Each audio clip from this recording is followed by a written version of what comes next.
please don't hit me. I'm already hurt. Those 7 words, whispered through a storm-soaked night, would shatter everything Ethan Walker thought he knew about safety, love, and the monsters that hide behind respectable faces. What started as a near accident in his driveway became a fight against a predator who'd convinced the world he was a savior. This is the story of Maya, the woman who refused to stay silent. Stay with me until the end and comment your city so I can see how far this story travels across the world. The rain came down like divine judgment that November night, transforming the quiet suburban streets of Riverside into something biblical. Sheets of water obscured everything beyond the reach of Ethan Walker's headlights as he navigated the familiar turns toward home, his knuckles white on the steering wheel, his mind already racing ahead to the mountain of work waiting for him after he tucked Grace into bed. In the back seat, his 8-year-old daughter fought sleep, her small face pressed against the rain-streaked window, watching the world dissolve into watercolor darkness. They'd been at her piano recital, one of the countless rituals Ethan had maintained with religious devotion since Sarah died 3 years ago. Keep the routine. Keep Grace's world stable. Keep moving forward, even when every fiber of his being wanted to collapse under the weight of single parenthood and grief that never quite loosened its grip on his throat. "Daddy, the rain sounds angry," Grace murmured, her voice thick with exhaustion. Ethan glanced at her in the rearview mirror, his heart doing that thing it always did when she said something that reminded him she was growing up without her mother. "It's just water, sweetheart. Nothing to be scared of." "I'm not scared," she said, and he believed her. Grace had inherited Sarah's quiet courage, that steel spine wrapped in gentle kindness. "I just think the sky is sad about something." Before Ethan could respond, his headlights caught movement, a flash of pale fabric, a human form stumbling directly into the path of his SUV. His foot slammed the brake pedal so hard the vehicle fishtailed on the slick asphalt, and for one heart-stopping moment, he was certain he'd killed someone. The seatbelt locked across his chest as momentum threw him forward. Grace let out a small cry behind him. The car stopped 3 feet from the figure, who stood frozen in the glare of the headlights, like a deer caught in the moment before death. But this was no deer. This was a woman, young, drenched, her clothes plastered to a painfully thin frame, her arms thrown up defensively in front of her face. "Jesus Christ," Ethan breathed, his heart hammering against his ribs. He threw the car into park and reached for the door handle, but the woman's reaction stopped him cold. She dropped to her knees in the middle of the street, her hands still raised, her face contorted in pure animal terror. Even through the rain and the windshield, Ethan could see her mouth moving, forming words he couldn't hear but could somehow feel in his bones. "Stay in the car, Grace," he commanded, his voice sharper than he intended. He grabbed his jacket from the passenger seat and pushed out into the deluge. The rain hit him like a physical assault, cold and merciless, soaking through his dress shirt in seconds. He approached slowly, hands visible, the way you'd approach a wounded wild thing that might bolt or bite. "Ma'am? Are you hurt?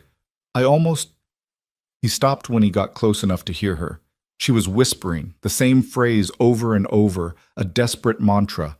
"Please don't hit me. I'm already hurt. Please don't hit me. I'm already hurt. Please don't—" "I'm not going to hurt you," Ethan said, raising his voice above the rain but keeping it gentle. He crouched down to her level, staying several feet back, his jacket forgotten in his hand. "I promise you, I'm not going to hurt you." The woman's eyes, wide and dark and absolutely haunted, flicked to his face, then away, then back again, as if she couldn't quite believe he was real, or perhaps couldn't believe he wasn't a threat. She was shaking so violently her teeth chattered, whether from cold or fear or both, Ethan couldn't tell. Up close, he could see she was younger than he'd first thought, maybe late 20s, with dark hair plastered to her skull and hollows under her cheekbones that spoke of missed meals and sleepless nights. A purple bruise spread across her left temple, half hidden by her wet hair. Her knees were scraped raw through torn jeans, blood mixing with rainwater. "My name is Ethan," he said, speaking slowly, clearly. "Ethan Walker. I live right there." He gestured toward the house 50 yards up the street, its porch light a beacon in the storm. "I have a little girl in the car. We were just coming home. I didn't see you. You ran right in front of me. Are you hurt?"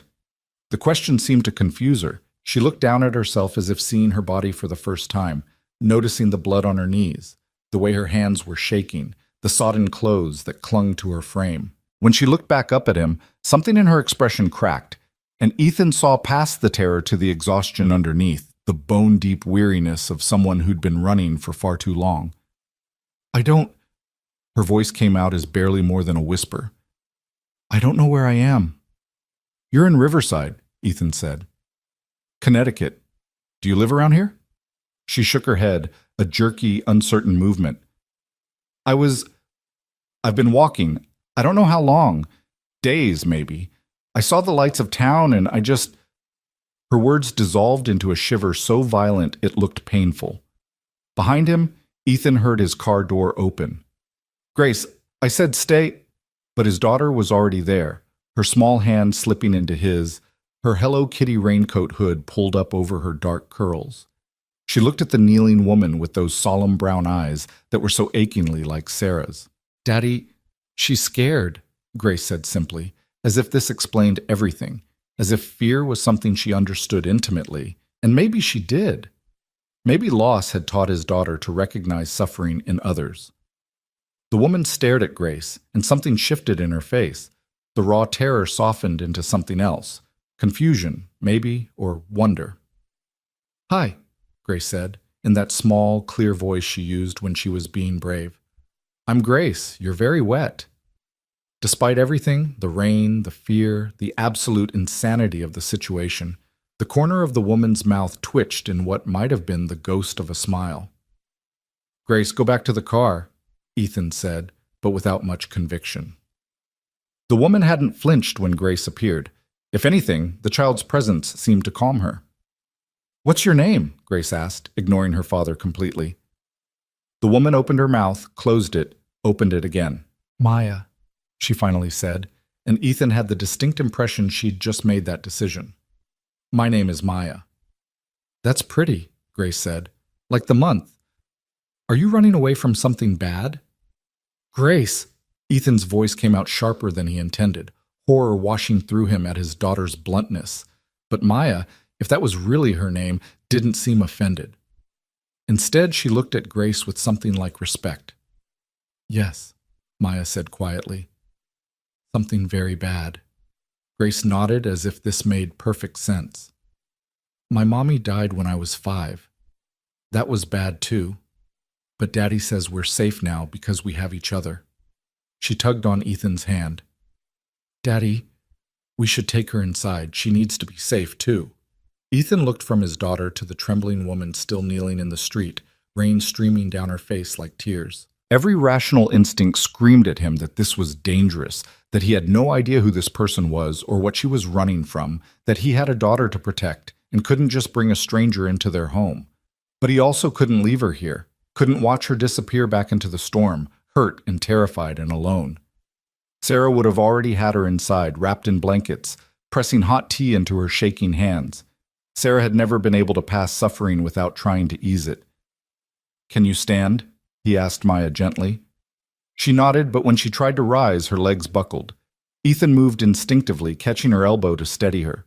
She flinched violently at his touch, jerking away so hard she nearly fell again. I'm sorry, he said immediately, holding his hands up. I'm sorry. I won't touch you. But you need to get out of this rain. You're hypothermic. Can you make it to the house if I walk beside you? Maya looked at him for a long moment, some terrible calculation happening behind those dark eyes. Finally, she nodded once. The journey to Ethan's house took 10 minutes, though it was less than 100 yards. Maya moved like every step caused pain, or perhaps like she expected the ground to give way beneath her feet at any moment. Grace walked on her other side, chattering softly about the piano recital, about her cat Mr. Whiskers, about anything and everything in that stream of consciousness way children had when they sensed tension and tried to fill the silence. When they reached the porch, Ethan unlocked the door and held it open. Maya stood at the threshold, shaking, staring into the warm, lit interior of the house like it might be a trap. It's okay, Grace said, already inside and pulling off her raincoat. We have towels and hot chocolate. Daddy makes really good hot chocolate. Maya's gaze moved from the interior to Ethan's face, searching for something, deception, threat, the catch that surely had to be coming. He tried to make his expression as open and non-threatening as possible, which was harder than it should have been when you were a 6'2" man with a naturally stern face. "Just to dry off and warm up," he said quietly. "Then we can figure out what to do. I promise, no one here will hurt you." She stepped inside like she was crossing into enemy territory. The house was everything Ethan and Sarah had dreamed of when they'd bought it 8 years ago. Open-plan living room and kitchen, warm wood floors, built-in bookshelves, framed photos on every surface documenting a life of love and loss. Maya's eyes moved over everything with the hypervigilance of someone who'd learned to catalog exits and weapons and potential dangers in every space. "Bathroom's down the hall," Ethan said, pointing. "There are clean towels in the cabinet. Take your time." Maya nodded but didn't move. She was leaving puddles on his floor, her whole body trembling so hard her teeth chattered audibly. "Grace, go get changed into your pajamas," Ethan said. "But now please." His daughter recognized the tone, the one that meant this wasn't up for debate. She gave Maya one last concerned look before disappearing up the stairs. Alone with the stranger, Ethan felt the weight of the decision he'd just made. He'd invited someone he knew nothing about into his home, the home he shared with his daughter. Sarah would have called it compassion. His mother would call it reckless stupidity.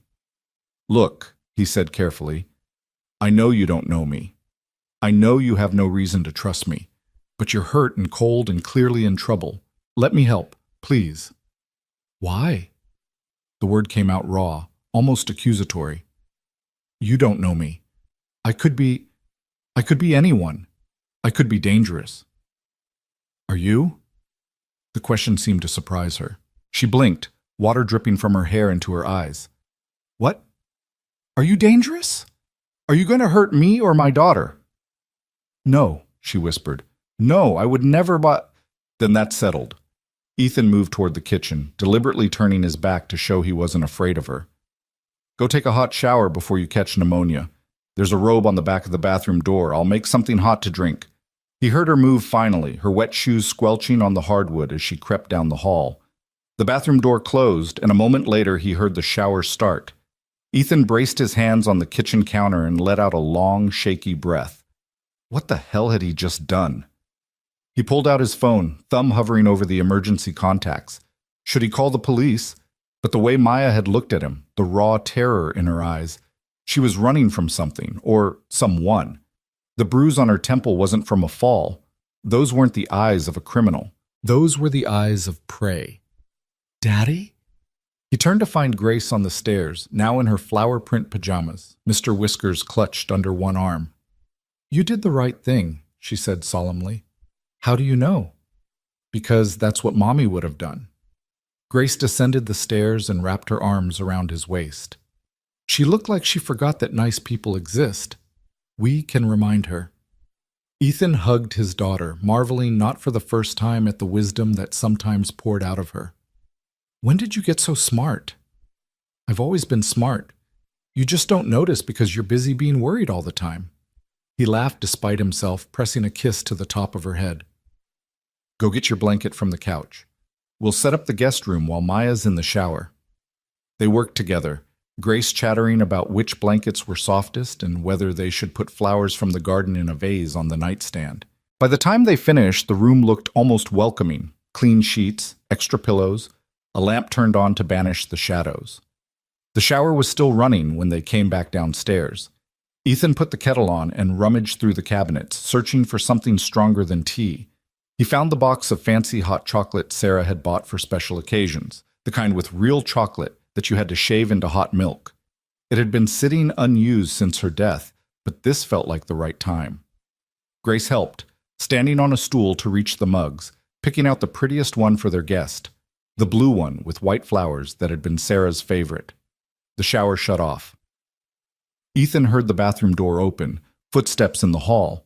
When Maya appeared in the kitchen doorway, she looked like a different person, clean, wrapped in the oversized terry cloth robe, her dark hair towel-dried and hanging loose around her face.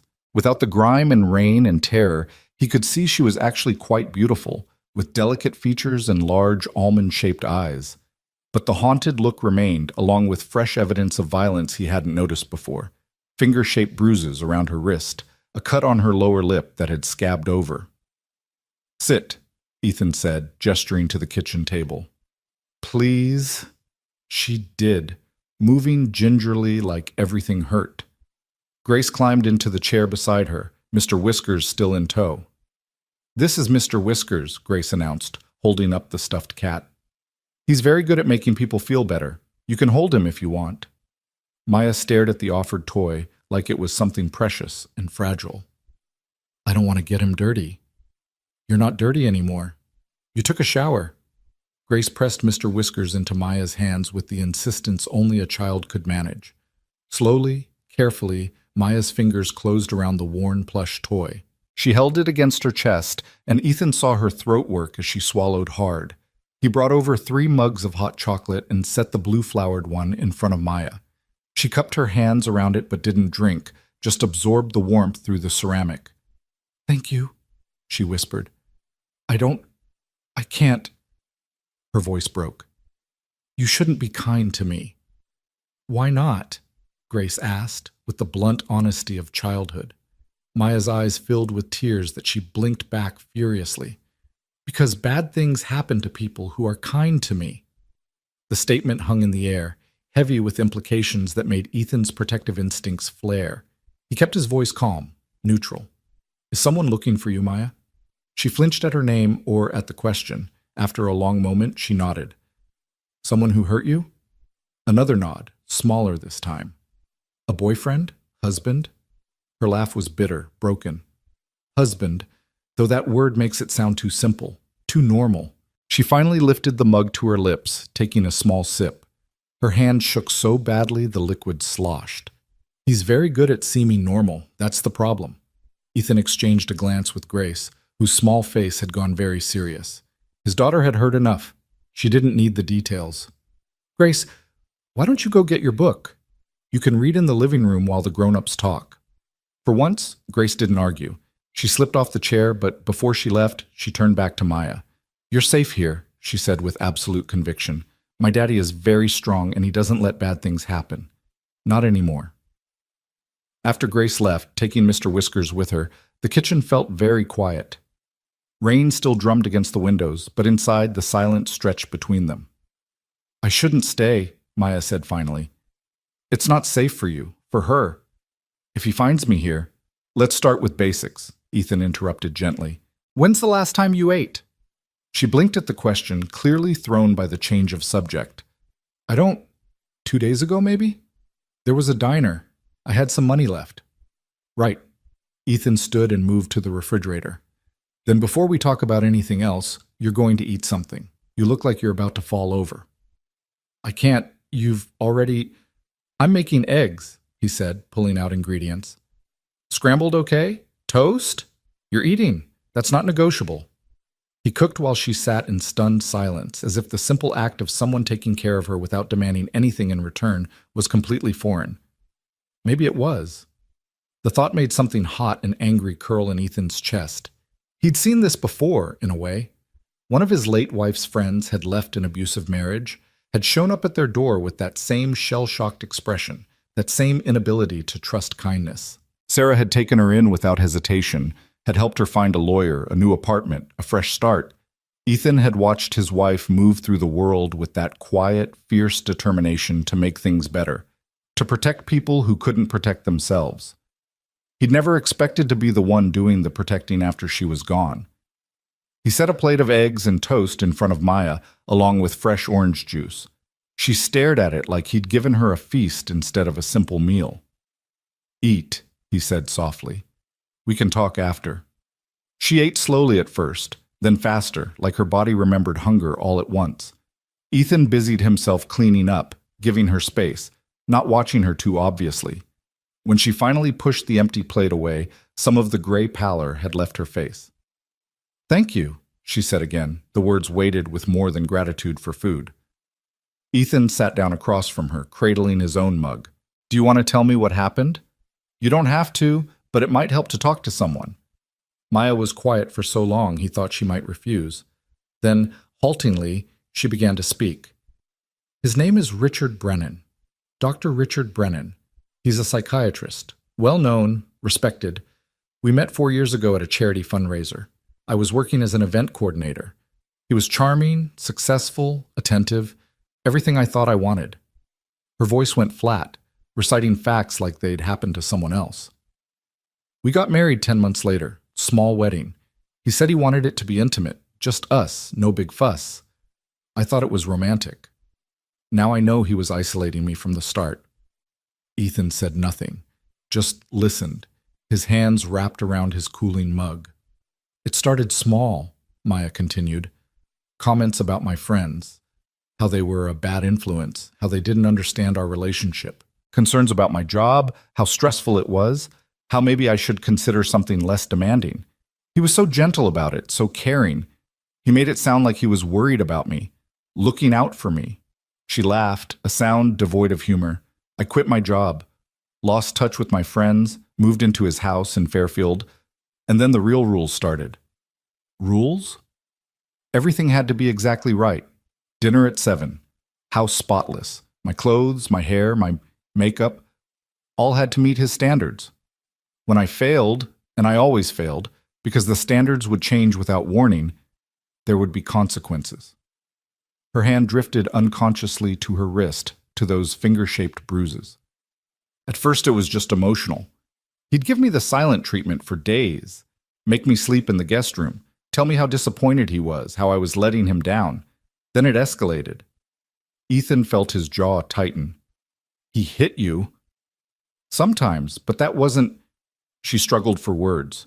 Physical violence was almost easier because at least I could see the evidence, could name what was happening. But Richard was too smart for that to be his primary tool.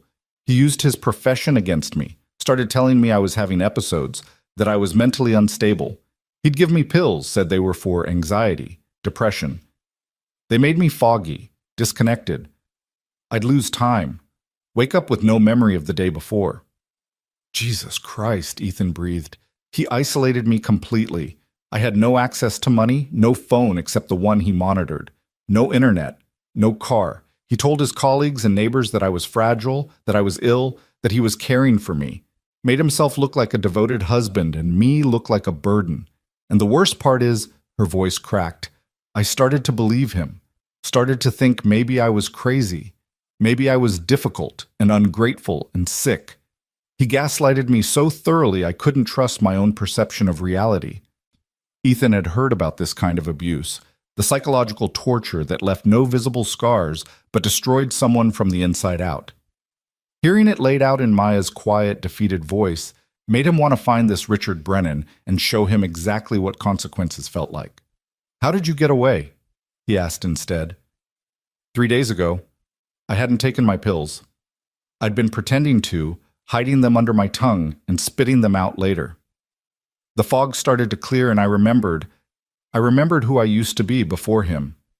And I got scared, really scared, because I realized if I stayed, I was going to die. Maybe not physically, but the person I was would be completely gone. She took a shaky breath. He left for a conference, 2 nights away. I had a window. I broke into his office, found cash, documents, found a burner phone I'd hidden months ago during a moment of clarity. And I ran. Didn't pack a bag, didn't leave a note, just ran. For 3 days you've been running? She nodded. I was afraid to stay in one place, afraid he'd somehow track me. He has connections, resources. I dumped my phone after the first day. He'd have been able to trace it. Stayed off cameras as much as possible. But I haven't slept more than a few hours, haven't eaten right. I'm exhausted and I know I can't keep running forever, but I don't know what else to do. The words tumbled out faster now, tinged with desperation. I can't go to the police. Richard knows everyone. He'd convince them I'm delusional, that I'm having a breakdown. He'd have me committed to some facility and I'd never get out.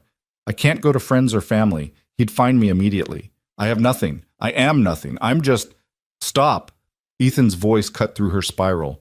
You're not nothing. You're a survivor. You got away from him. That took incredible courage. Courage, she repeated bitterly. I'm sitting in a stranger's kitchen wearing his robe because I literally threw myself in front of his car. That's not courage. That's desperation. Sometimes they're the same thing. They sat in silence, the weight of Maya's story settling over them. From the living room came the soft sound of Grace humming to herself, a reminder that innocence still existed in the world even when everything else seemed dark. "You can stay here tonight," Ethan said finally. "Tomorrow, when you've rested, we can figure out next steps. But you're not going back out into that storm, and you're not running anymore tonight." "I can't." "Yes, you can. Guest room's ready. Door has a lock on the inside if that makes you feel safer. Stay. Rest. We'll deal with everything else in the morning." Maya looked at him with those haunted eyes, and he could see the war happening inside her, the instinct to flee, battling with the desperate need to stop running, to rest, to trust just one more time. "Why are you doing this?" she whispered. "You don't know me. I could be lying. This could all be—" "I don't think you're lying." He kept his voice level, certain. "I think you're terrified and exhausted, and you need help. If our positions were reversed, if Grace and I needed help, I'd hope someone would be kind enough to offer it." Something in her expression broke, the last of her defenses crumbling. She nodded once, a tiny movement. "Okay," she breathed, "just for tonight, and then I'll go." But Ethan, watching her cradle the empty mug like a lifeline, suspected that one night was going to turn into something much more complicated. He'd opened his door to a stranger in the rain, and in doing so, had pulled a thread that was going to unravel both their lives. He just didn't know yet how much. Morning came too quickly, pale November light filtering through curtains that Maya hadn't remembered closing. For a confused moment, she didn't know where she was, only that the bed was soft, the sheets clean, and nothing hurt except the deep, bone-weary ache of exhaustion that 3 days of running had carved into her body. Then memory crashed back. The rain, the headlights, the man and his daughter who'd taken her in despite every reason not to. She sat up slowly, her hand instinctively going to the door, still locked from the inside just as she'd left it. Through the window she could see a backyard stretching toward a line of trees, their branches mostly bare. A garden plot sat abandoned near the fence, filled with the brown remains of what might have been flowers months ago. Everything looked normal, peaceful, safe, which only made her more anxious. Safety was an illusion. She'd learned that the hard way. The smell of coffee drifted under the door, followed by the lighter scent of something baking. Her stomach clenched with hunger despite the meal from last night. She found her clothes washed and folded on the chair by the window. When had that happened? And dressed quickly, her hand shaking only slightly as she pulled on jeans still damp around the seams. She needed to leave. That had been the deal. One night, then back to running. Except she had nowhere to run to, no plan beyond putting distance between herself and Richard. The money she'd taken from his office wouldn't last long. Eventually, she'd run out of road and options. But first, coffee. And maybe she owed Ethan a proper goodbye. A real thank you for risking his safety and his daughter's safety for a woman whose story he had no reason to believe. Maya unlocked the door and stepped into the hallway, following the sounds of domestic mourning. Voices drifted from the kitchen. Grace's high chatter and Ethan's deeper responses, the easy rhythm of a father and daughter who knew each other's patterns. And then Mrs. Chen said my dynamics were improving, which means I'm playing louder and softer in the right places, Grace was saying. She thinks I should try the competition piece early. Do you think I'm ready? I think Mrs. Chen knows what she's talking about, Ethan replied. But it's your choice, sweetheart. Competitions can be stressful. Everything's stressful if you think about it too much. That's what you always say when you're working late. Do I? There was amusement in his voice. I'm going to stop saying that before you get too wise. Too late. Maya hovered at the kitchen entrance, suddenly uncertain. They looked so complete, the two of them, Ethan at the stove flipping what looked like pancakes, Grace perched on a stool at the counter with a glass of orange juice, still in her pajamas, her dark curls wild with sleep. A normal Saturday morning. She didn't belong in this picture. Grace noticed her first. Maya, you're awake. Daddy's making his special pancakes. They're really good, I promise. Not like the ones from the box. Ethan turned, spatula in hand, and Maya felt the weight of his assessment. He looked tired, she realized, shadows under his eyes suggesting he hadn't slept well either. Because of her. Because he'd taken in a stranger and probably spent the night wondering if he'd made a catastrophic mistake. Morning, he said evenly. Coffee? I should go, Maya said instead of answering. I've imposed enough. Thank you for everything, for last night. But I need to sit down and have breakfast first. It wasn't quite a command, but it wasn't a suggestion either. You can't run on an empty stomach. Trust me, I tried that once in college. Ended up passing out in the library. You never told me that story, Grace said, delighted by this revelation. Because it's embarrassing. Ethan pointed the spatula at the empty stool next to Grace. Sit, eat. Then we'll talk about what comes next. Maya wanted to refuse, to bolt for the door and disappear before she brought more trouble into their lives. But her legs felt weak, her resolve weaker, and the smell of those pancakes made her mouth water. Slowly, she crossed to the stool and sat, keeping space between herself and Grace, hyper-aware of her own presence as an intrusion. Ethan poured her coffee without asking how she took it, black as it turned out, which was fine because she'd learned to drink whatever was available. He set a plate of pancakes in front of her, golden and perfect, with butter melting into pools. Blueberries or chocolate chips? Grace asked. Daddy always asks, but I always pick chocolate chips. Blueberries are fine, Maya said quietly. Ethan sprinkled blueberries onto her pancakes with the ease of someone who'd done this 1,000 times, probably for his daughter, probably for his wife before she died. The casual domesticity of it made Maya's throat tight.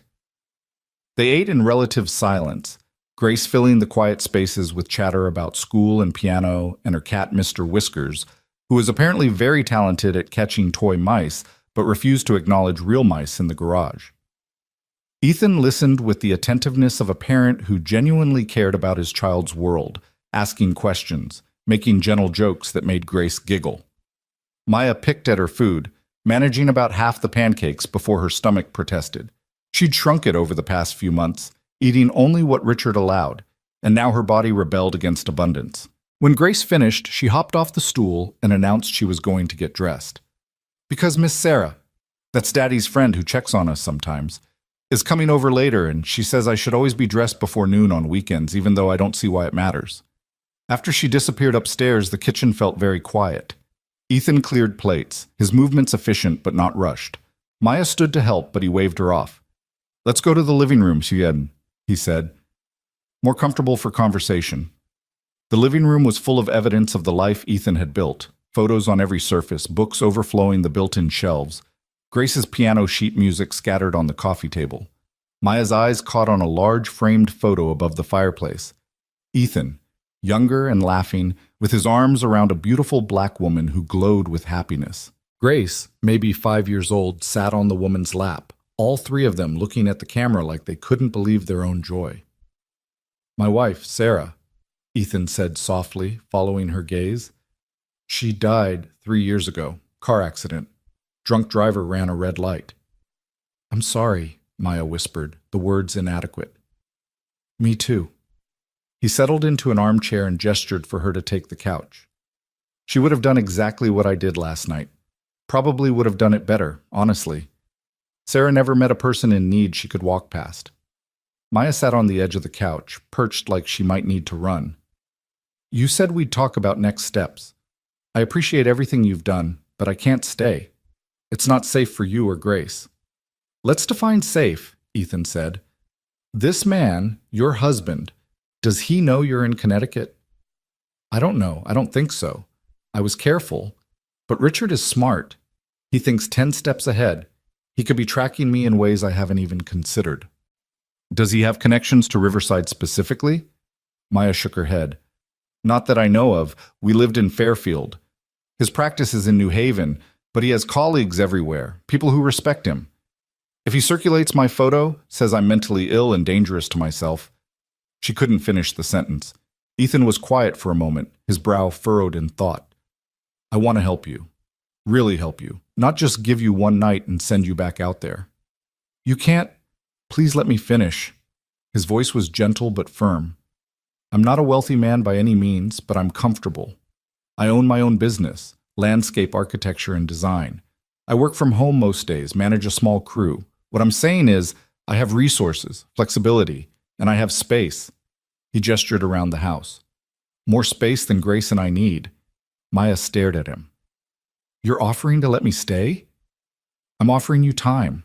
Time to rest, to figure out a real plan, somewhere safe to land while you get your feet under you. He leaned forward, his expression earnest. Look, I'm not naive. I know you're in real danger. I know this is complicated and scary and there are no easy answers. But you running yourself into the ground, sleeping in bus stations or cheap motels, looking over your shoulder every second, that's not sustainable. You'll make mistakes when you're exhausted. You'll be more vulnerable, not less. But Grace is tougher than she looks, and she already likes you, which is saying something. Grace doesn't warm up to people easily, not since Sarah died. Ethan's voice softened. This house has been very quiet for 3 years. Maybe some noise would be good for us. Maya felt tears burning behind her eyes and blinked them back furiously. Why would you do this? You don't know me.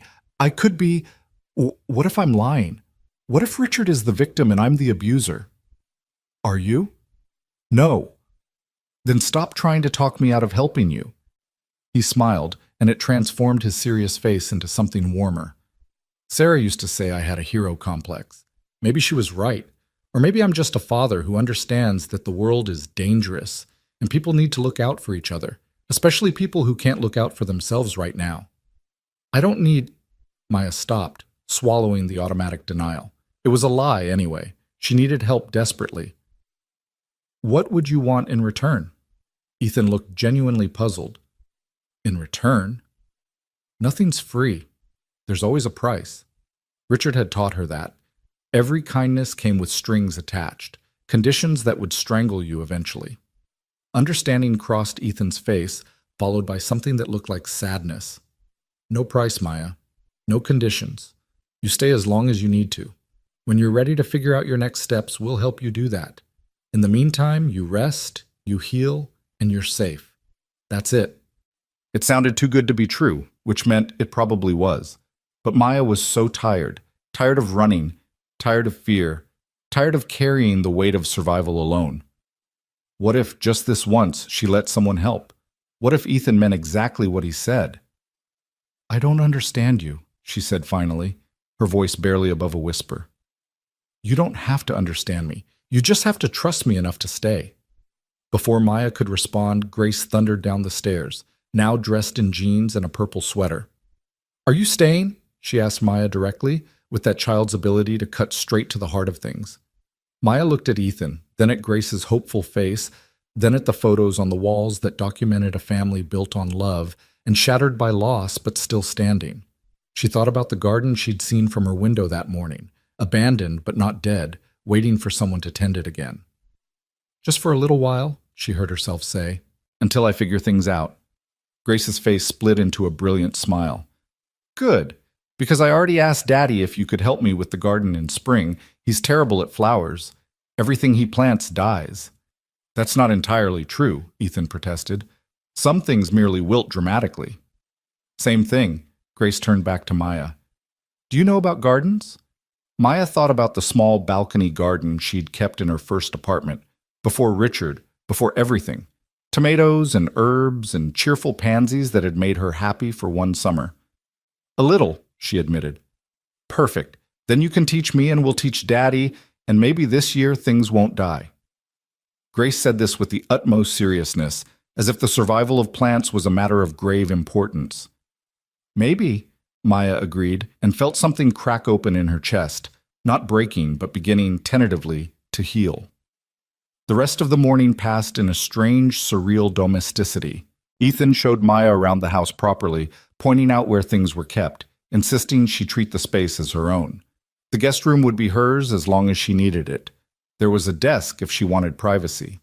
Bathroom down the hall. Help yourself to anything in the kitchen. Please don't feel like you need to hide in your room. The words washed over her like a foreign language she was only beginning to understand. Around noon, a woman arrived, Miss Sarah, though Ethan introduced her as Sarah Chen, his late wife's best friend and Grace's piano teacher. She was petite and sharp-eyed, with silver streaking her black hair and the assessing gaze of someone who missed nothing. So you're the mystery woman from last night, Sarah said when Ethan introduced Maya, her tone neutral but not unfriendly. Grace called me this morning very excited about the new guest. Maya tensed, waiting for suspicion, for questions she couldn't answer. But Sarah just smiled and said, "Any friend of Grace's is welcome here. Though I should warn you, she'll talk your ear off about piano if you let her." "I don't mind," Maya said softly. Sarah stayed for lunch, sandwiches that Ethan assembled with the same casual efficiency he brought to everything. She and Ethan talked about Grace's progress, about an upcoming recital, about the logistics of Ethan's week. Normal conversation between old friends who'd helped each other survive grief. Maya sat quietly, eating little, feeling like an anthropologist observing a culture she'd forgotten existed. At one point, Sarah excused herself to use the bathroom, and Ethan leaned toward Maya. "She knows something's wrong. She won't push. But if you want to talk to another woman about any of this, Sarah's trustworthy. She's also a lawyer, corporate law, not criminal, but she has connections if you need legal help." Maya nodded, filing the information away. She wasn't ready to trust anyone else yet, but knowing the option existed felt like a small lifeline. After Sarah left, Grace wanted to show Maya her piano practice. They sat together on the bench while Grace played through a Chopin nocturne, her small fingers stumbling occasionally, but capturing something beautiful nonetheless. Maya found herself relaxing, the music washing away some of the constant vigilance. "You're really good," she told Grace when the last notes faded. "I mess up the middle part every time." "The middle part is hard, but the feeling is there. That's what matters." Grace looked at her seriously. "Daddy says Mommy used to say the same thing, that feeling matters more than perfect notes." "Your mommy was right." They sat together in comfortable silence, and Maya realized with a start that she hadn't thought about Richard in over an hour. Hadn't checked the door, hadn't calculated escape routes, hadn't felt the familiar clench of fear in her gut. For 1 hour, she'd been almost normal. The peace lasted until evening. Maya was helping Ethan with dinner, or trying to, though he mostly waved her away from actual cooking and gave her simple tasks like setting the table. Grace was upstairs doing homework. The kitchen was warm and full of the smell of roasting chicken when Ethan's phone buzzed on the counter. He glanced at it and frowned. "That's odd." "What?" "News alert. Missing person case in Fairfield." He picked up the phone, his frown deepening as he read. Then his eyes flicked to Maya. "Is your last name Brennan?" The blood drained from Maya's face. She gripped the edge of the counter to keep from swaying. "What does it say?" Ethan turned the phone toward her. The headline read, "Prominent psychiatrist seeks help finding missing wife." Below it was a photo, her photo, taken maybe 2 years ago at some event. She was smiling in the picture, wearing a dress Richard had chosen, looking happy and stable and completely unlike the terrified woman who'd thrown herself in front of a car 3 nights ago. Her hands shook as she took the phone and read the article. Richard's statement painted her as mentally fragile, off her medications, potentially a danger to herself. He was devastated and desperate to bring her home safely. The article mentioned his stellar reputation, his work with trauma victims, his dedication to mental health advocacy. It made him sound like a saint and her like a tragedy waiting to happen. "That's not..." Maya's voice came out strangled. "He's lying. I don't need medications. I need to be away from him. He's the one who..." She couldn't finish, couldn't breathe, the walls closing in as panic seized her chest. "Hey! Hey!" Ethan's voice cut through the spiral. "Maya, look at me. Breathe, just breathe." She tried, gasping air that wouldn't seem to fill her lungs. This was it. Richard had mobilized his resources, his connections, his carefully constructed image. He'd made her the villain and himself the concerned hero. Anyone who saw that article would believe him. She was going to be found, dragged back, and this time Richard wouldn't make the mistake of leaving her unsupervised for 2 days. "I have to go," she managed. "I have to leave now, before someone recognizes me, before he finds me here. You and Grace, you'll be in danger if I stay." "Nobody's going anywhere." Ethan's hands hovered near her shoulders but didn't touch, respecting her space even in crisis. "Listen to me. This article came out today. It's Saturday evening. Most people aren't glued to the news. And you look different now than in that photo. No makeup, different hair, different clothes. The chances of someone in Riverside recognizing you are slim. But not zero. No, not zero." He acknowledged this honestly. "But running right now in a panic with no plan? That's more dangerous. You'll make mistakes. Maya's mind raced, trying to calculate odds and options. She had maybe $300 left, no ID that wasn't in her real name, no car. Nowhere to go that Richard wouldn't think to look eventually. Ethan was right. Running blind would get her caught faster. What do I do? The question came out broken, desperate. Ethan was quiet for a moment, thinking. Then, we need to talk to Sarah. She'll know what legal options you have. In the meantime, you stay inside, stay off camera, and we figure out a real plan. Not just running, but actually protecting yourself. He'll find me, Maya whispered. He always finds a way. Not this time. There was steel in Ethan's voice now, a determination that reminded Maya he'd survived his own kind of loss and come out fighting. This time, you have people in your corner, people who believe you. That changes things. You did it? Maya wanted to believe him, wanted to trust that having allies would make a difference. But Richard was so good at manipulating people, at making them doubt their own perceptions. How long before he convinced Ethan that she was the unstable one? How long before the same kindness that had sheltered her became the weapon Richard used to drag her back? Footsteps on the stairs announced Grace's return. She bounded into the kitchen, then stopped when she saw Maya's face. What's wrong? Nothing, sweetheart, Ethan said quickly. Just some grown-up stuff. Why don't you go wash up for dinner? But Grace ignored him, crossing to Maya instead. She reached out and took Maya's shaking hand in both of hers, her grip surprisingly strong for someone so small. You're scared again, Grace said simply. Maya nodded, not trusting her voice. The bad person is looking for you. Another nod. Grace looked at her father. We're not going to let him find her, right? Right, Ethan confirmed. Good. Grace turned back to Maya. See? You're safe here. Daddy promised, and he keeps promises. Always. She squeezed Maya's hand once more, then headed toward the bathroom as if the matter was settled. Out of the mouths of babes, Maya thought, feeling something loosen in her chest. Grace's absolute certainty in her father's ability to protect them was either naive or prophetic. Maya didn't know which, but she found herself wanting desperately to believe in it. Okay, she said quietly to Ethan. Okay, I'll stay. For now. But the second I think I'm putting you and Grace in danger...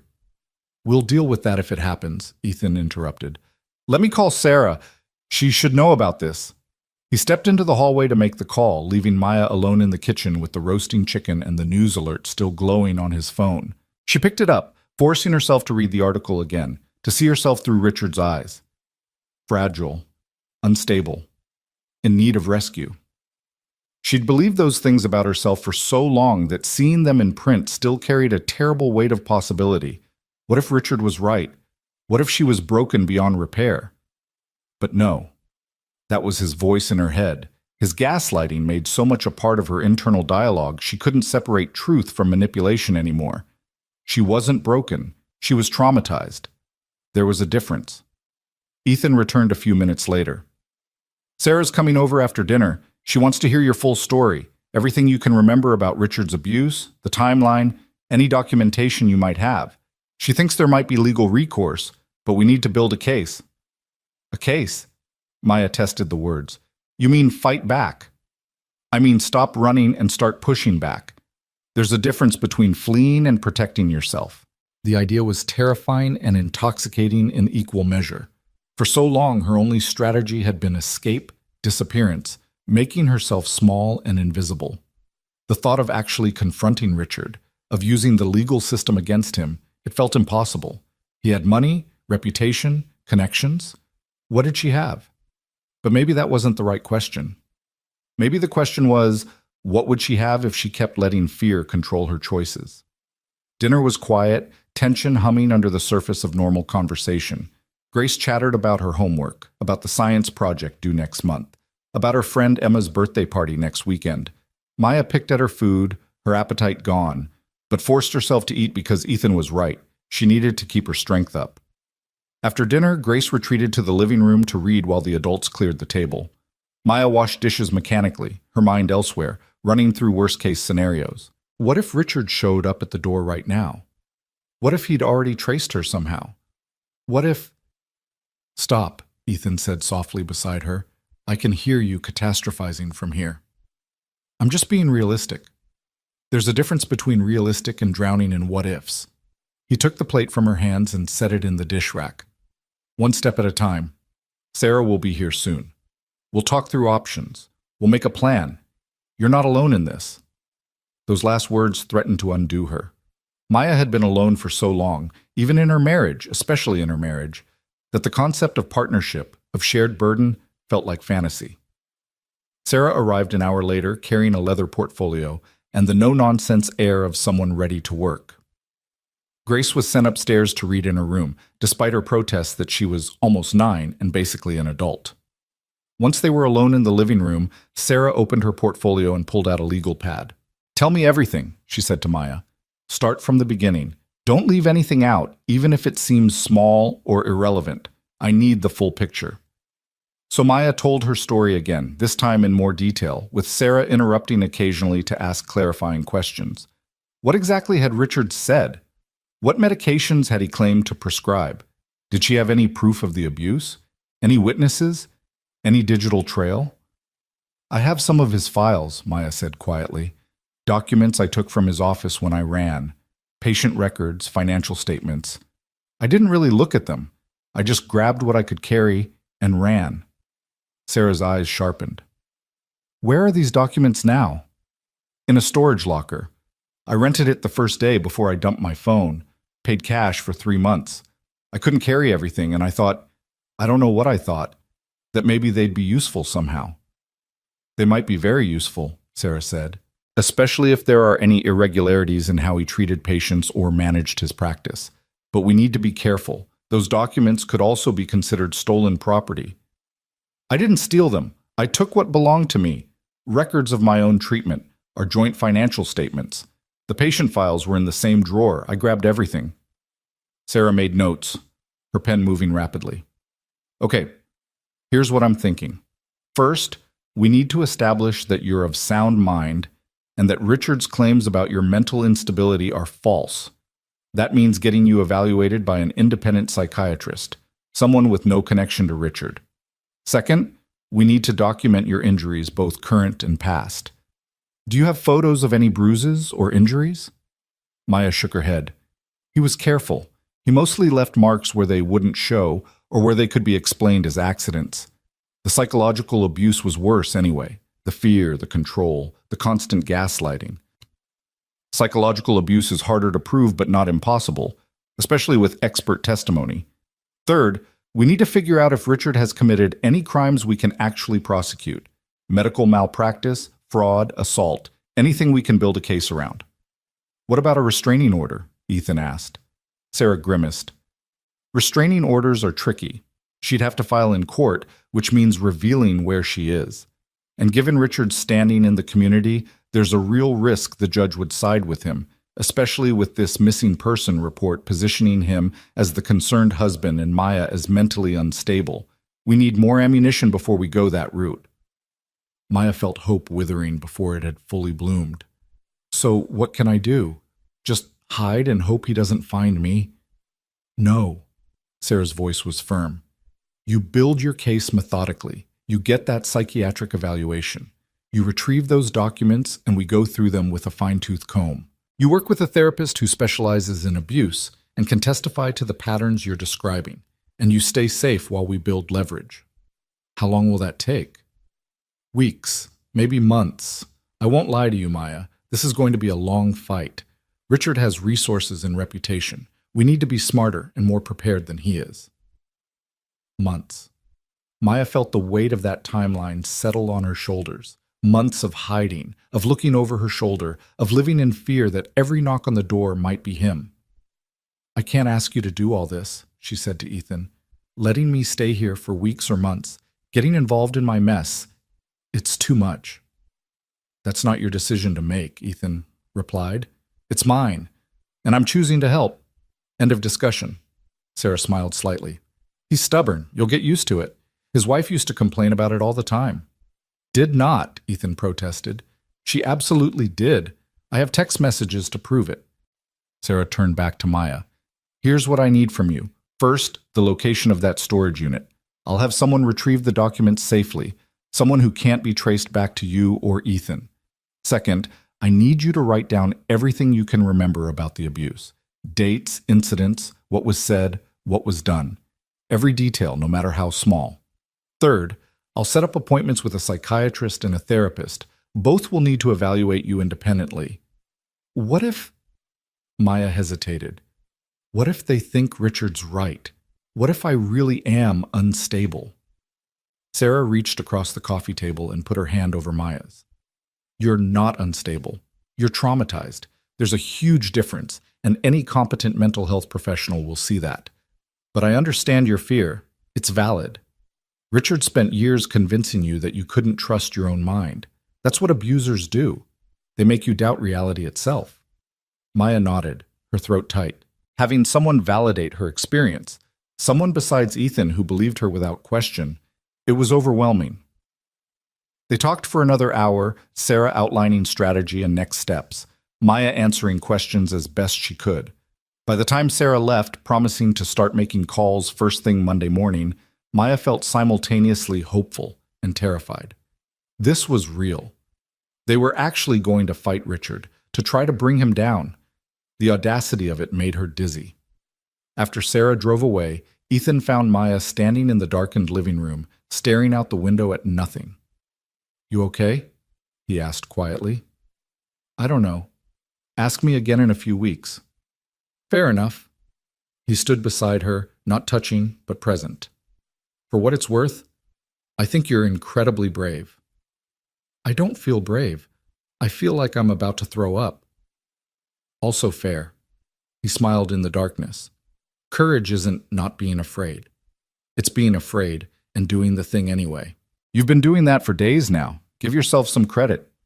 Maya wanted to believe him, wanted to see herself as brave instead of broken. Maybe if she pretended long enough, it would become true. Thank you, she said finally, for everything. I know I keep saying that, but I don't know what else to say. You've saved my life. Both of you, you and Grace. Grace would tell you that you're saving yourself. We're just providing the space for it to happen. Upstairs, they could hear Grace moving around, getting ready for bed. Normal sounds of normal life. Maya had forgotten what normal felt like. I should get some sleep, she said. Big day tomorrow, apparently. Writing everything down won't be easy, Ethan warned. Reliving it all. Make sure you take breaks. Don't push yourself too hard. She nodded and turned toward the hallway, then stopped. Ethan, why did Sarah call your wife by her name? I thought Grace called her Miss Sarah. That's Sarah Chen, different Sarah. My wife was Sarah Walker. Sarah Chen took over Grace's piano lessons after Sarah died, and Grace started calling her Miss Sarah to avoid confusion. I know, it's confusing. Your wife taught piano? Among other things, she was a teacher, music and arts at the elementary school. She had this gift for making kids feel seen, like they mattered. His voice went soft with memory. Grace has her mother's hands, same long fingers, same natural rhythm. She's lucky to have you, Maya said, to have a father who keeps her mother's memory alive like that. We're lucky to have each other. He met her eyes in the dimness. And now maybe you're part of that luck too, even if you don't feel it yet. Maya didn't know what to say to that, so she just nodded and escaped to her room. Once inside with the door locked, she sat on the bed and pulled out the small notebook Ethan had given her, one of Grace's old-school notebooks, barely used, with cartoon cats on the cover. She opened to the first page and stared at the blank lines. Write it all down, Sarah had said. Every detail, every incident, every moment Richard had made her feel small and powerless and insane. Where did she even start? The first time she'd felt afraid of him, maybe. It had been 6 months into the marriage. She'd come home from work late, traffic had been terrible, and found him sitting in the dark living room, just sitting, waiting. When she'd turned on the light, he'd looked at her with such cold displeasure that her stomach had dropped. You're late, he'd said. I called. I left a message. I worry about you out there alone. The world is dangerous for women like you. Women like you. She hadn't understood the insult buried in that phrase until much later. Maya started writing, her hand shaking at first, then steadying as the words poured out. The notebook filled page after page. incidents she'd forced herself to forget, dismissals and put-downs and moments of casual cruelty that had seemed almost loving at the time. The way he'd isolated her from friends by pointing out their flaws until she couldn't see them anymore. The way he'd controlled their finances, giving her an allowance like she was a child. The way he'd monitored her phone, her email, her every move, always framed as concern for her well-being. The physical violence came later in the timeline, slaps that came out of nowhere, justified as waking her up from her episodes. The time he'd grabbed her wrist so hard it bruised when she'd tried to leave an argument. The night he'd pushed her down the stairs and then convinced her she'd fallen because she was unsteady from the medications he was giving her. She wrote until her hand cramped and her eyes burned with tears she refused to let fall. This was her testimony, her truth. Richard had tried to erase her, to remake her into his image of an ideal wife. But she was still here, still remembering, still fighting. When she finally set the notebook aside, it was after midnight. 40 pages filled with her careful handwriting documenting 4 years of psychological torture. Maya lay back on the bed, fully clothed, and stared at the ceiling, exhausted but unable to sleep. In 3 days, her life had transformed from desperate flight to something she couldn't quite name yet. Not safety, it was too soon for that. But maybe the possibility of safety. Maybe the first tentative roots of hope. Outside, rain began to fall again, gentler this time.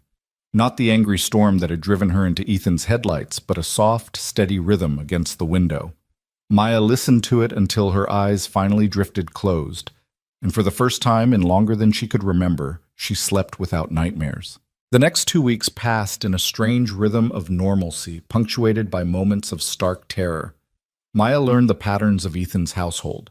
Breakfast at 7:30, Grace's online math tutoring at 9, lunch together when Ethan wasn't meeting with clients, afternoons filled with Grace's homework and piano practice, and the comfortable chaos of a child being a child. She learned that Ethan took his coffee black and strong, that Grace would eat anything except mushrooms, that the hot water took 2 minutes to reach the upstairs bathroom, that Wednesdays meant garbage collection, and Fridays meant Grace's piano lesson with Miss Sarah Chen.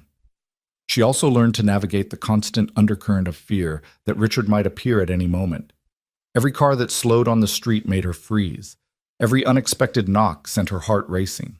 She kept away from windows during daylight hours, declined Ethan's invitations to run errands, stayed inside like a ghost haunting someone else's life.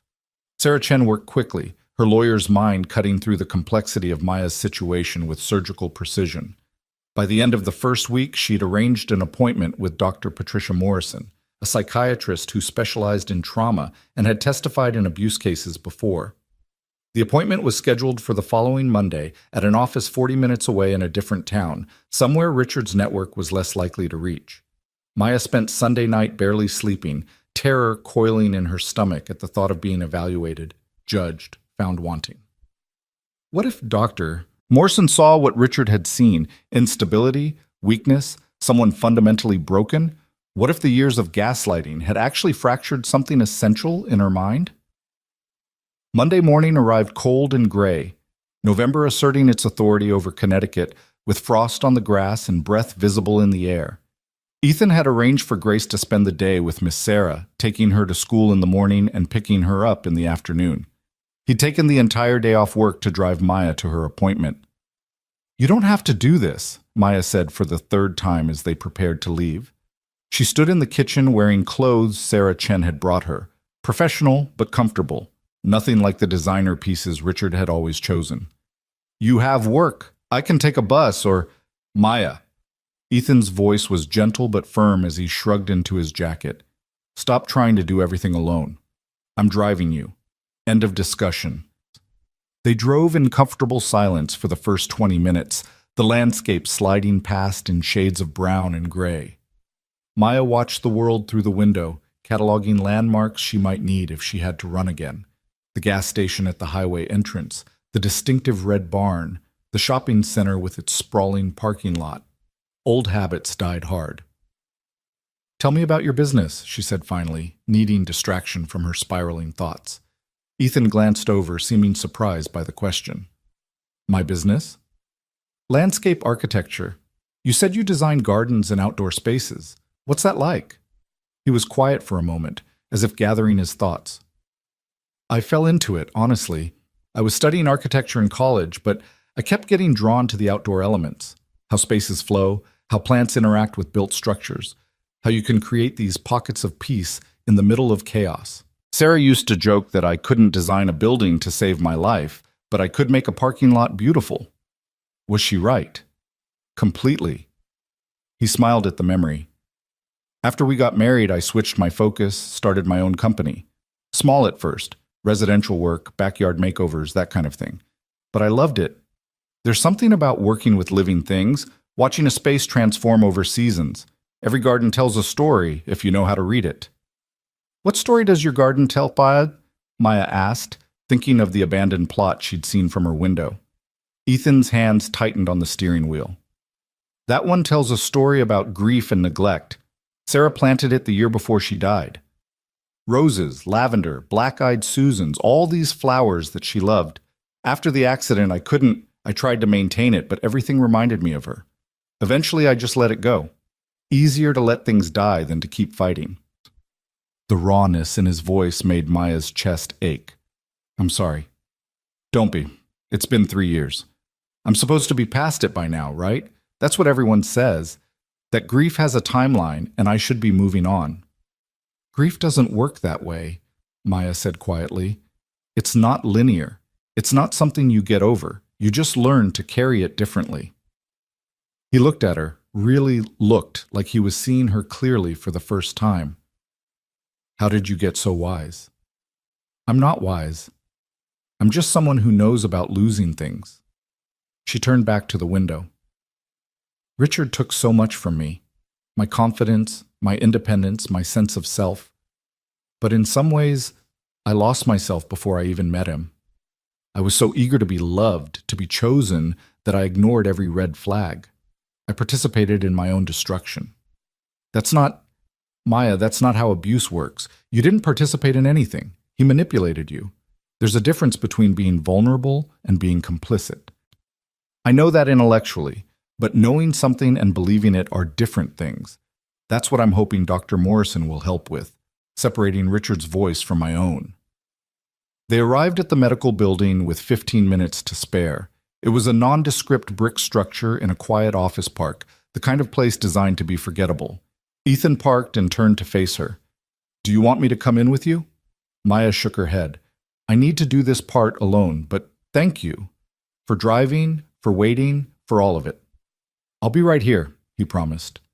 Take as long as you need. Dr. Patricia Morrison's office was on the 3rd floor, decorated in soothing blues and grays with abstract art on the walls and a water feature bubbling quietly in the corner.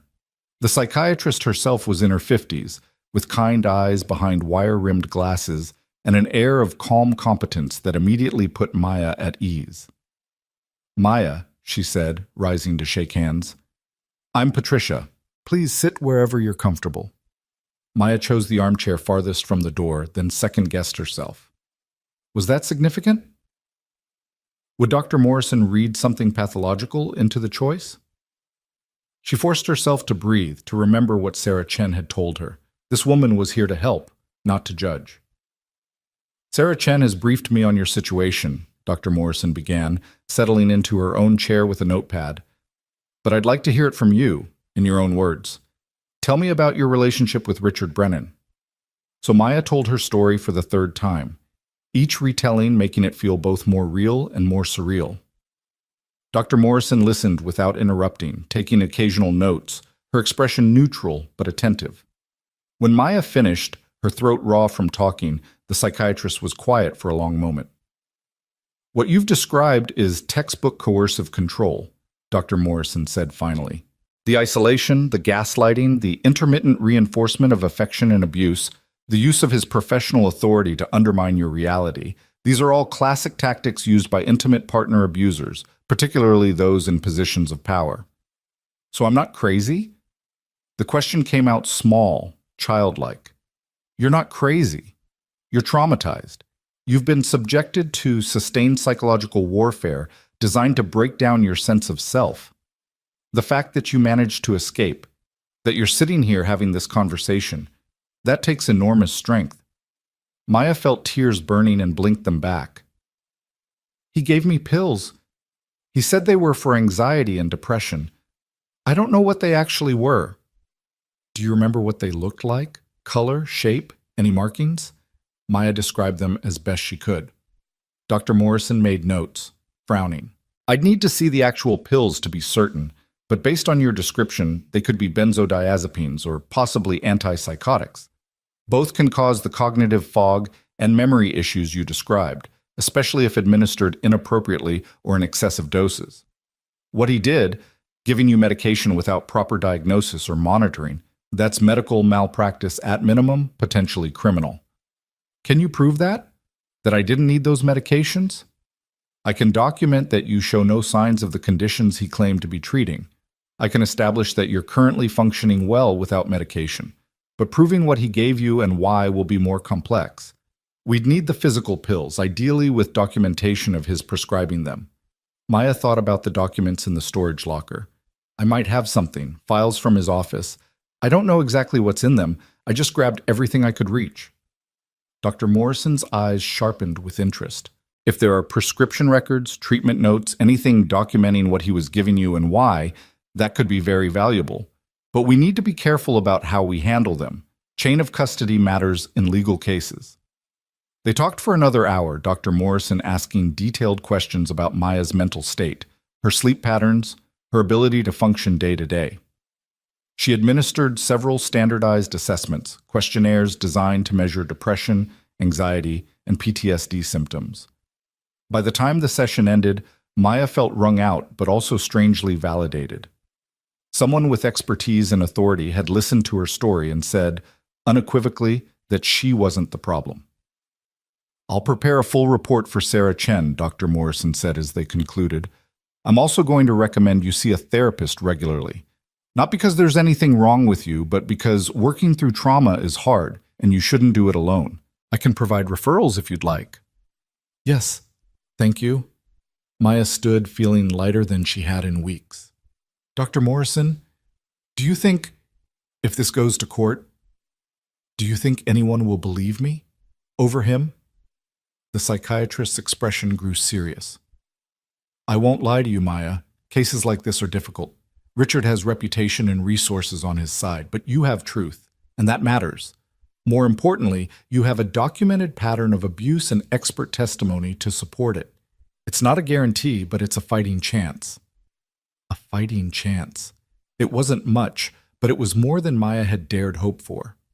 She found Ethan in the waiting room, reading something on his phone. He looked up when she emerged, searching her face. How did it go? Good, I think. She doesn't think I'm crazy. Of course you're not crazy. He stood, pocketing his phone.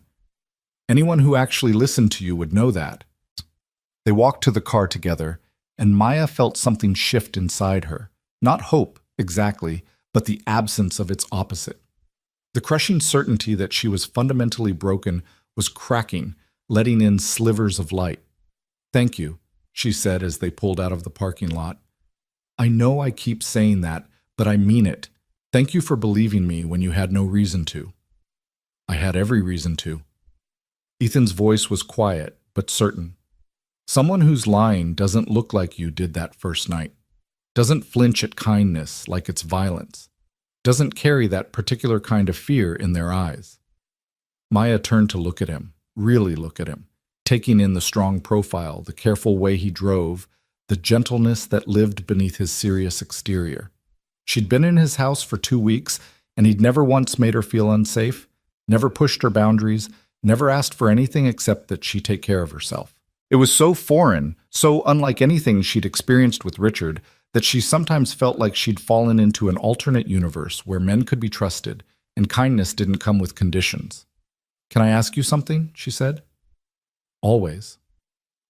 Why aren't you angry with me for bringing this into your life, for putting grace at risk, for disrupting your peaceful existence? Most people would be furious. Ethan was quiet for a moment, navigating through traffic. After Sarah died, he said finally, I was angry at everything. Angry at the drunk driver who killed her. Angry at the universe for being so fucking unfair. Angry at myself for not being there, even though there was nothing I could have done. That anger, it ate me alive for months, Grace would ask me questions and I'd snap at her. Friends would check in and I'd push them away.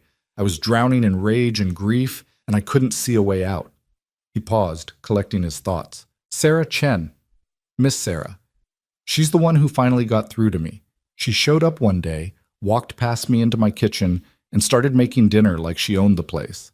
When I told her to leave, she said, "You can be angry at the world, Ethan, or you can be present for your daughter. You can't do both." And she was right. I had to choose what I was going to do with all that pain. Let it destroy me or transform it into something useful. So you chose to help people, Maya said softly. I chose to be the kind of person Sarah would have been proud of. She never passed suffering without trying to ease it. That was her superpower, seeing people, really seeing them, and making them feel worthy of care. He glanced at Maya. When I saw you in my headlights, terrified and hurt, and so obviously running from something terrible, I heard her voice in my head asking what the hell I was waiting for. How could I call myself her husband, Grace's father, a decent human being, if I just drove past you? Maya's throat tightened with emotion. She must have been an incredible person. She was.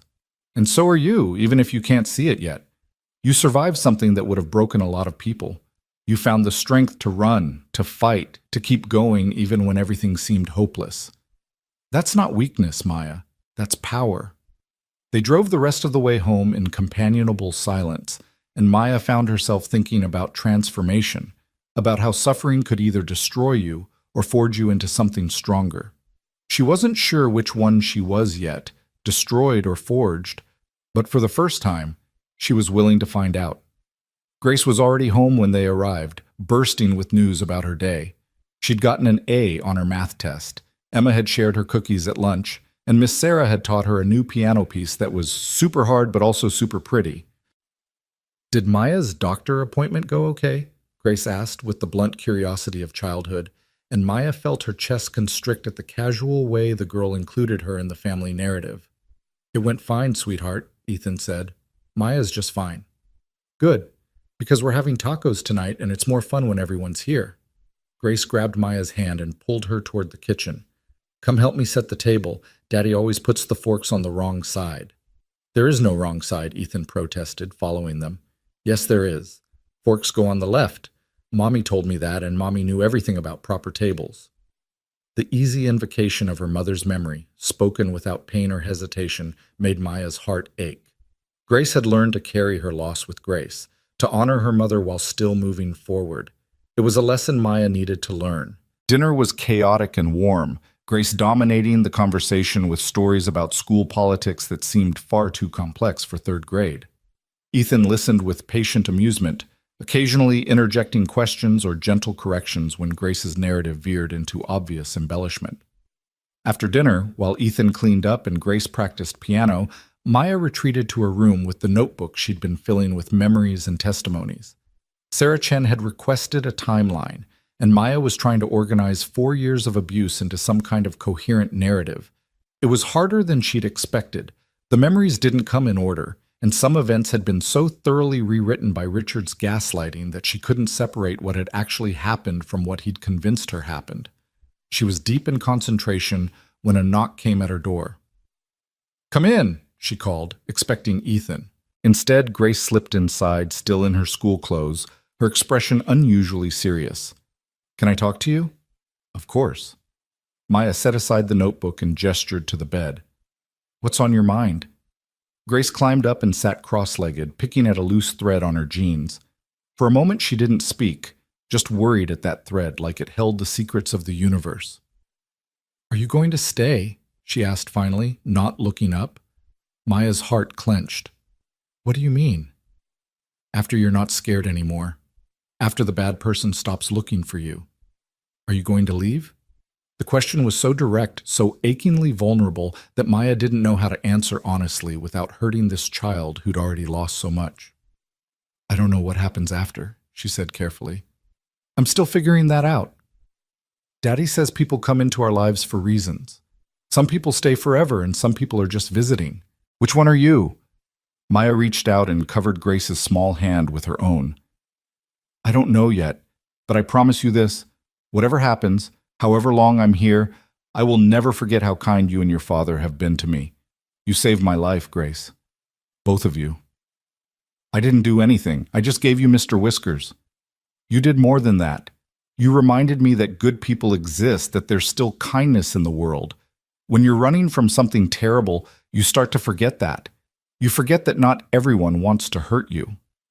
Grace finally looked up, her brown eyes so like her mother's in the photos downstairs.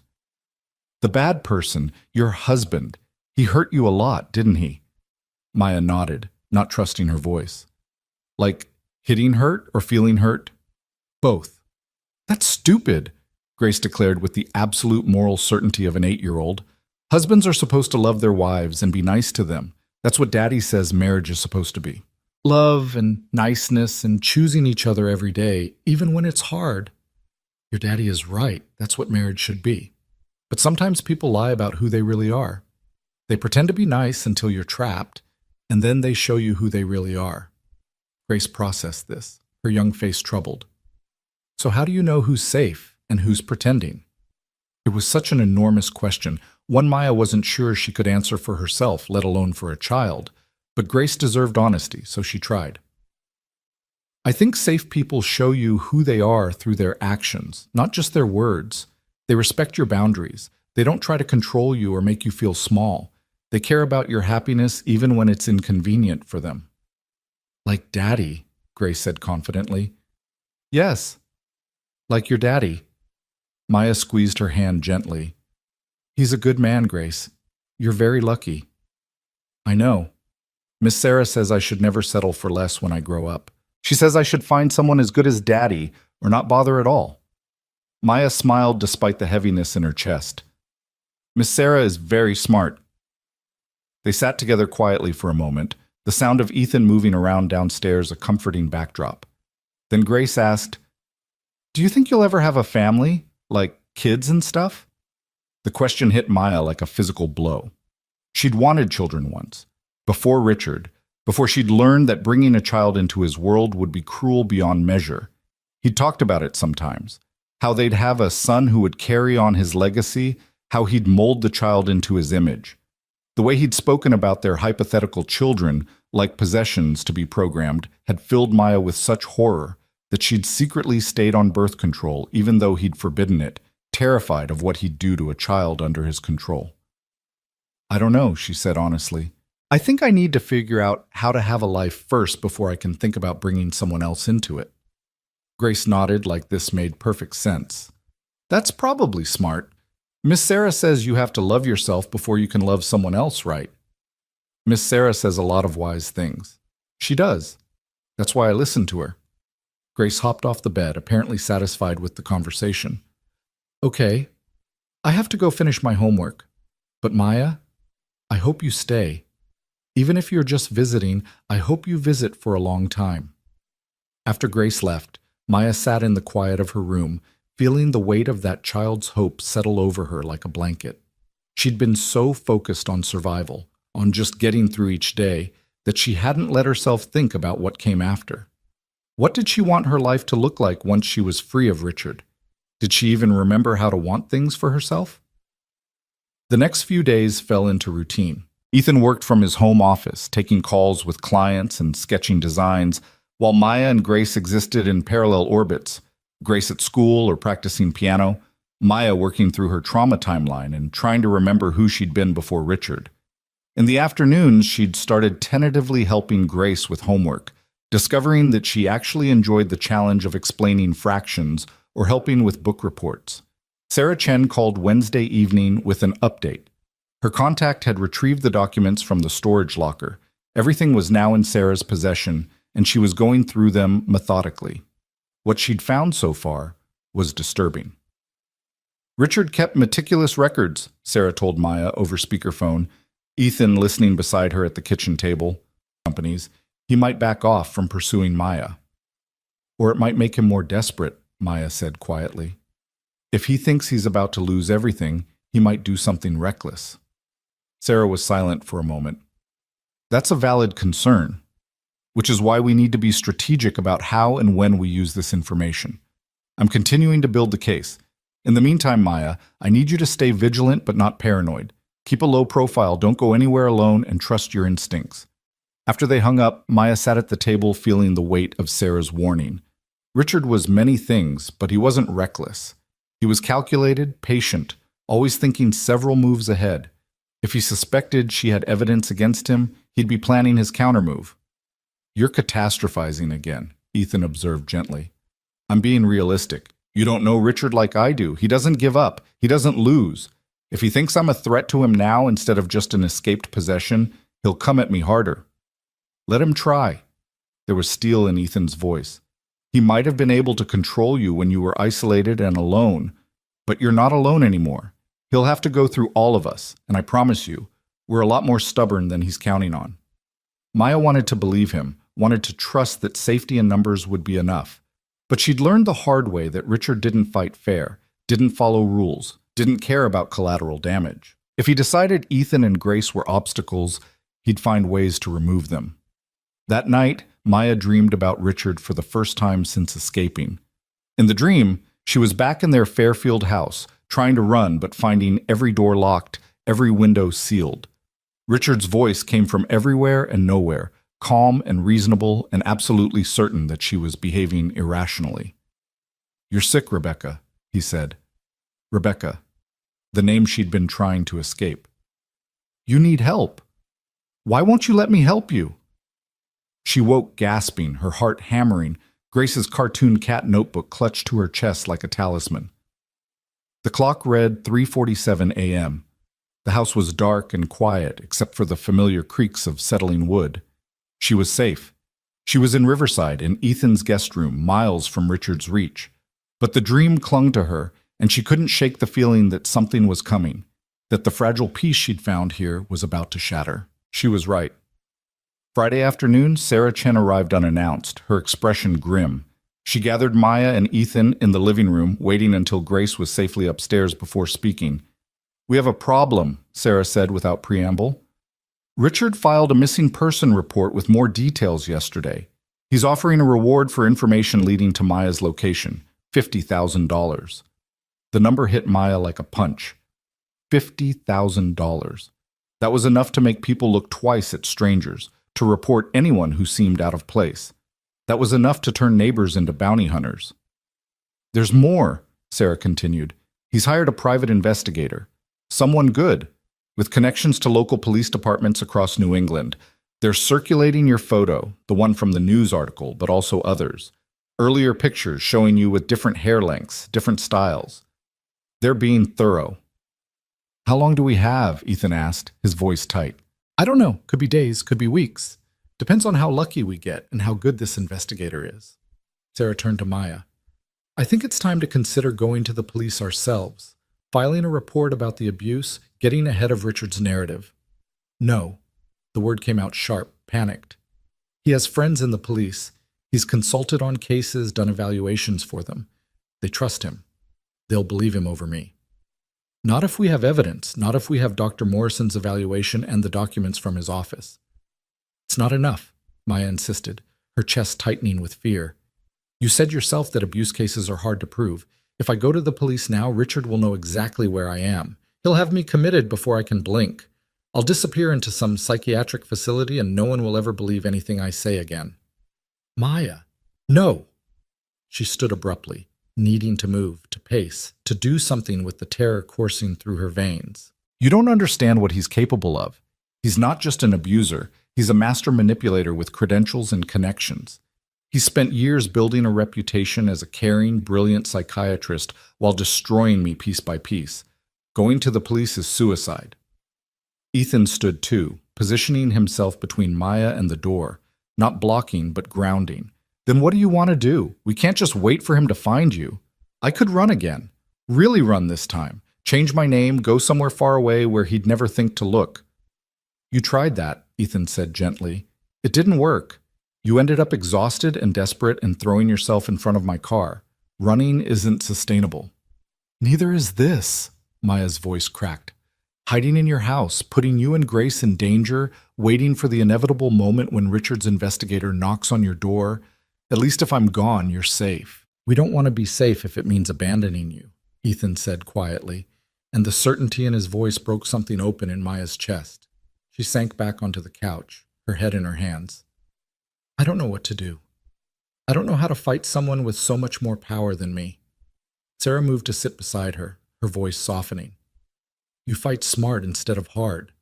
We have evidence of his fraud and malpractice. We have expert testimony about your mental state. We have a timeline of abuse documented in your own words. What we need now is to make Richard more afraid of exposure than he is motivated to find you. How? We threaten to go public.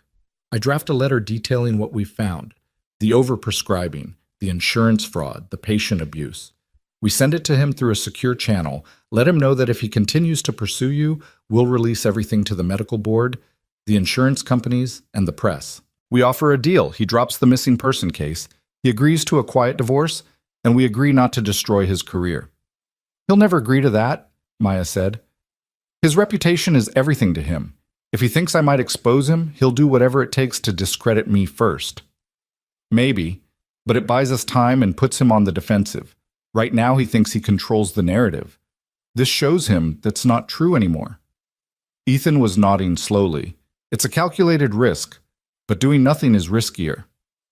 Maya looked between them. These two people who'd risked so much to help her and felt the weight of their faith pressing down like a physical thing. They believed in her ability to fight back, believed that truth could triumph over Richard's carefully constructed lies. She wanted to believe it too. Okay, she whispered. Okay, draft the letter. But Sarah, make sure it can't be traced back to Ethan or his address. If Richard comes after anyone, it should be me. That's not how this works, Ethan said firmly. We're in this together now, all of us. The next 24 hours were tense with waiting. Sarah worked through the night, drafting and revising the letter, making sure every claim could be substantiated, every threat legally sound. On Saturday morning, she sent it through an encrypted email service to Richard's personal account, bypassing his office where secretaries might screen his messages. Now they waited for his response. Maya spent Saturday in a state of barely controlled panic, jumping at every sound, unable to eat or focus on anything. Grace noticed something was wrong but didn't push, just stayed close, offering silent companionship and occasional Mr. Whiskers hugs. Ethan worked in his office but kept the door open, checking on Maya every hour with coffee or snacks or just his steady presence. The response came Sunday afternoon. Sarah called, her voice tight with suppressed emotion. He responded, Maya, you need to hear this. She put the phone on speaker. Richard's email was brief, typed in his characteristic clinical style. Sarah Chen, I presume you're the legal representation for my unwell wife. While I appreciate your concern, I must inform you that the documents you reference were stolen from my private office, a criminal act. Any attempt to use them will result in immediate legal action against both you and Rebecca. More importantly, I'm concerned about the quality of legal counsel that would encourage a mentally unstable woman to make such serious accusations against her loving husband who only wants to help her. I've enclosed a letter from Rebecca's treating physician detailing her condition and need for immediate psychiatric intervention. I'm prepared to be generous and not press charges for the theft if Rebecca returns home immediately and resumes treatment. The alternative is far less pleasant for everyone involved.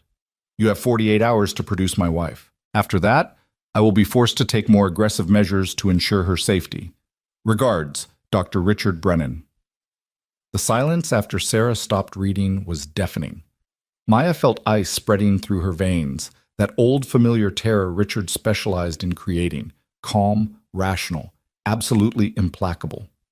The letter he attached, Sarah said carefully, is supposedly from a Dr. Harrison Ellis, who claims to have been treating you for severe bipolar disorder and borderline personality disorder.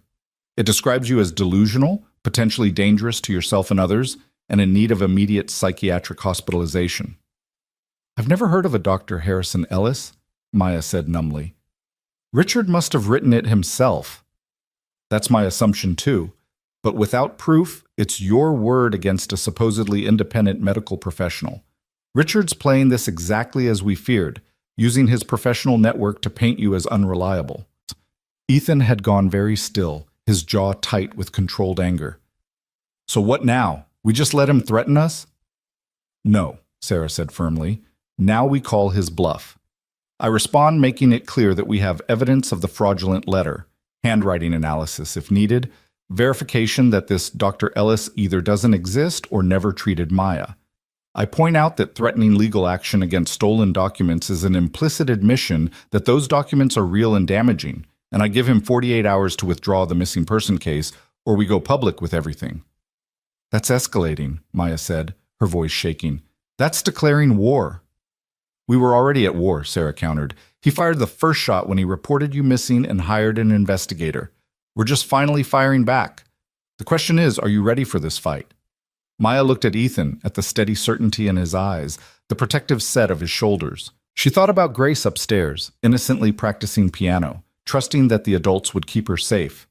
She thought about the woman she'd been 4 years ago, before Richard, confident, capable, whole.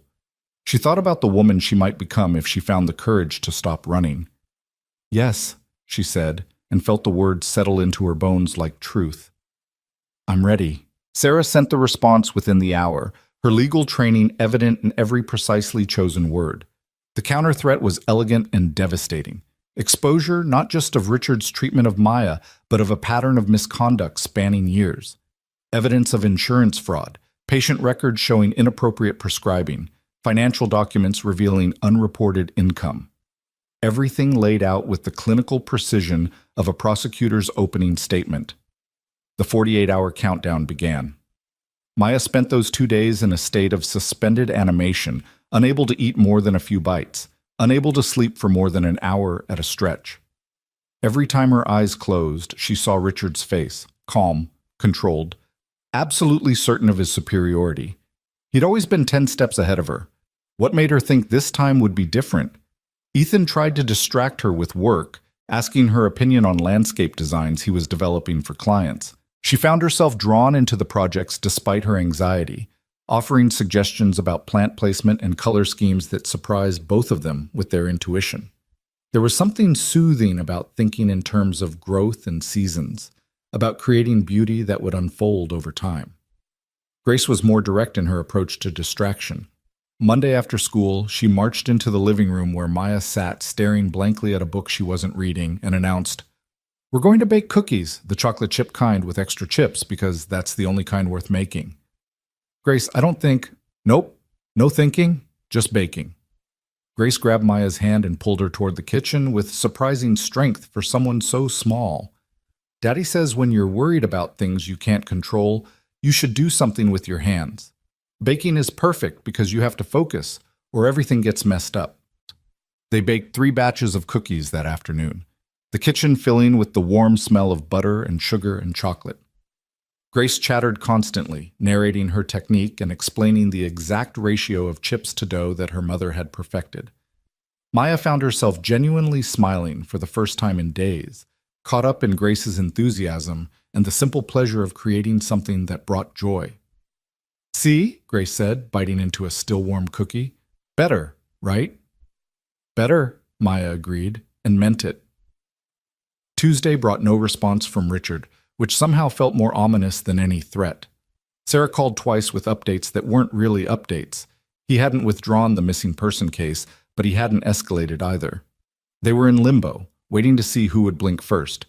That evening, after Grace had gone to bed, Maya found Ethan in his office, bent over a set of blueprints, with a pencil tucked behind his ear. She knocked softly on the door frame. "Can I come in?" He looked up, immediately setting aside his work. "Always. What's on your mind?" Maya entered and settled into the chair across from his desk, gathering her courage for a conversation she'd been avoiding. "I need to talk to you about what happens after. Assuming Sarah's plan works and Richard backs off. What then? I can't stay here forever, living off your charity, disrupting your life." "You're not disrupting anything," Ethan said immediately, but Maya held up a hand. "Please let me finish. You and Grace have given me something incredible. Safety, time to heal, a chance to remember who I am. But eventually I need to figure out how to stand on my own. I need a job, a place to live, some kind of future that isn't dependent on your generosity." Ethan leaned back in his chair, studying her with that thoughtful intensity she'd come to recognize. "What did you do before Richard? You said you were an event coordinator." I was good at it too. I loved the challenge of taking someone's vision and making it reality, solving problems on the fly, creating experiences people would remember. Maya's voice softened with memory. Richard convinced me to quit about a year into our marriage, said the stress was too much for me, that I needed to focus on taking care of myself and our home. I believed him because I was exhausted from trying to meet his standards. Now I realize the exhaustion came from him, not the job. So you want to get back into event coordination? I don't know, maybe. But who's going to hire me? I don't have recent experience, no references I can use without Richard finding out. My professional network is 4 years out of date. I'm basically starting from zero. Not zero, Ethan corrected gently. You have skills that don't expire. Organization, creativity, problem solving, those don't disappear just because you took time off. And you have something else now too.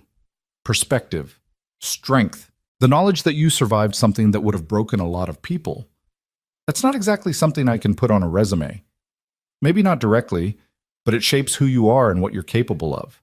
He paused, seeming to consider something. I have a proposal. It's completely optional, and there's no pressure either way. But hear me out. Maya nodded, curious despite herself. My business is growing faster than I can manage alone, Ethan said. I've been turning down projects because I don't have the bandwidth to handle the administrative side. Scheduling, client communications, vendor coordination, that kind of thing. I need help, and from what you've told me about your event coordination work, you'd be perfect for it. You want to hire me? Maya felt a surge of hope immediately tempered by suspicion. Ethan, I appreciate the offer, but I can't accept charity disguised as employment. It's not charity. I genuinely need help, and you genuinely have the skills I need. Yes, there's an element of wanting to help you get back on your feet, but this would be a real job with real responsibilities and actual pay. You'd be earning your keep, not accepting handouts. Maya studied his face, searching for signs of pity or obligation, but found only sincerity. What would the job actually entail? Ethan's eyes lit up as he launched into explanation. Right now, I'm drowning in emails and phone calls and scheduling conflicts. I need someone to manage the client communication pipeline, coordinate with contractors and vendors, handle invoicing and project timelines. Eventually, if it works out, maybe help with proposals and new client presentations. You'd work from here initially. I have a second office space that's just being used for storage. But there's flexibility. Once things stabilize with Richard, you could work remotely or from an actual office if we grow enough to rent space. And the pay? He named a figure that was modest but fair, enough to start saving money and rebuilding financial independence. Plus health insurance once you've been on board for 90 days. I know it's not what you probably made before, but it's a starting point. Maya felt tears burning behind her eyes. This was more than a job offer. It was a lifeline, a path toward autonomy she'd thought was years away. Why are you doing this? Really? Because I need help and you need work. Because I think we'd make a good team. Because... He hesitated, then continued quietly. Because Sarah would have wanted me to. Not in a morbid way, but in the sense that she always believed in giving people chances to rebuild. After she died, her friends rallied around me and Grace in ways I never could have asked for. They showed up with meals and childcare and help even when I was too proud or too broken to accept it. This is me paying that forward. I don't know what to say. Say you'll think about it. No pressure, no timeline. But Maya, you're not imposing by being here. You're part of this household now, and that means you get a say in your future. If working together feels right, we do it. If not, we'll figure out something else. But please stop acting like you're a burden when you're anything but. Maya nodded, not trusting her voice. The offer was everything she needed and more than she'd dared hope for. But accepting meant letting go of the last vestiges of her old life, committing to this new reality she was building brick by brick. I'll think about it, she managed finally. Thank you. For everything. She left Ethan to his work and retreated to her room, mind spinning. In the span of 3 weeks, her life had transformed from desperate flight to the possibility of genuine stability. It felt too fast, too easy, like the universe was setting her up for a fall. But maybe that was Richard's voice in her head again, the one that said she didn't deserve good things, that happiness was always temporary. and came with a price. Wednesday morning dawned gray and cold, the kind of November day that promised early winter. Maya woke to Grace's excited voice in the hallway. "Daddy! Daddy, come look at the garden!" Curious, Maya pulled on a sweater and followed the sound of voices to the back door. Through the window, she could see what had captured Grace's attention. Overnight, the first frost had transformed the abandoned garden into something almost beautiful. Spider webs hung between dead stalks, each strand outlined in crystalline perfection. The brown remnants of last year's flowers glittered with ice. "It's like a fairy garden," Grace breathed, pressing her nose to the glass. "Everything's all sparkly." "That's just frost, sweetheart," Ethan said, but he was smiling. "I know what it is, but it's still magic." Grace turned to Maya. "Do you think flowers would grow in spring if we planted them now?" "Not if we plant now," Maya said, moving to stand beside her. "But we could prepare the beds, clear out the dead plants, enrich the soil. Then in early spring, as soon as the ground thaws, we could plant. Bulbs would go in even sooner, late winter for things like tulips and daffodils." "Could we really?" Grace looked at her father hopefully. "Could we make the garden pretty again like when Mommy was alive?" Ethan's expression did something complicated, pain and hope and resignation all tangled together. "I don't know, Grace. Gardens take a lot of work, and I'll help," Maya heard herself say. "If you want. I could use a project, something physical to focus on. And Grace could help too, learn about gardening."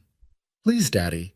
Grace deployed her most persuasive expression, the one that apparently worked on Ethan more often than he'd like to admit. "All right," he conceded. "But just clearing and preparing for now. We'll see about planting come spring." Grace whooped and threw her arms around Maya's waist.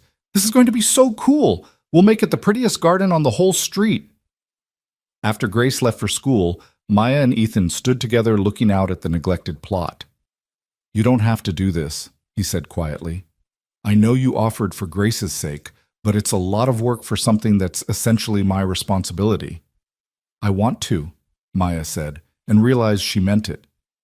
There's something appealing about working with growing things, about taking something that seems dead and helping it come back to life. Feels metaphorical. Ethan smiled slightly. Sarah always said gardens were therapeutic.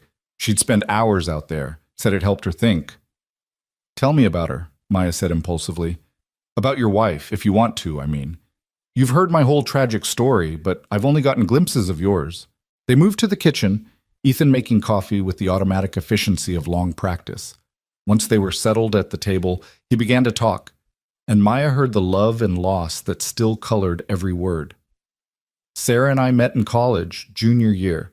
She was studying music education, and I was doing architecture. We had exactly one class together, some general ed requirement about Western civilization.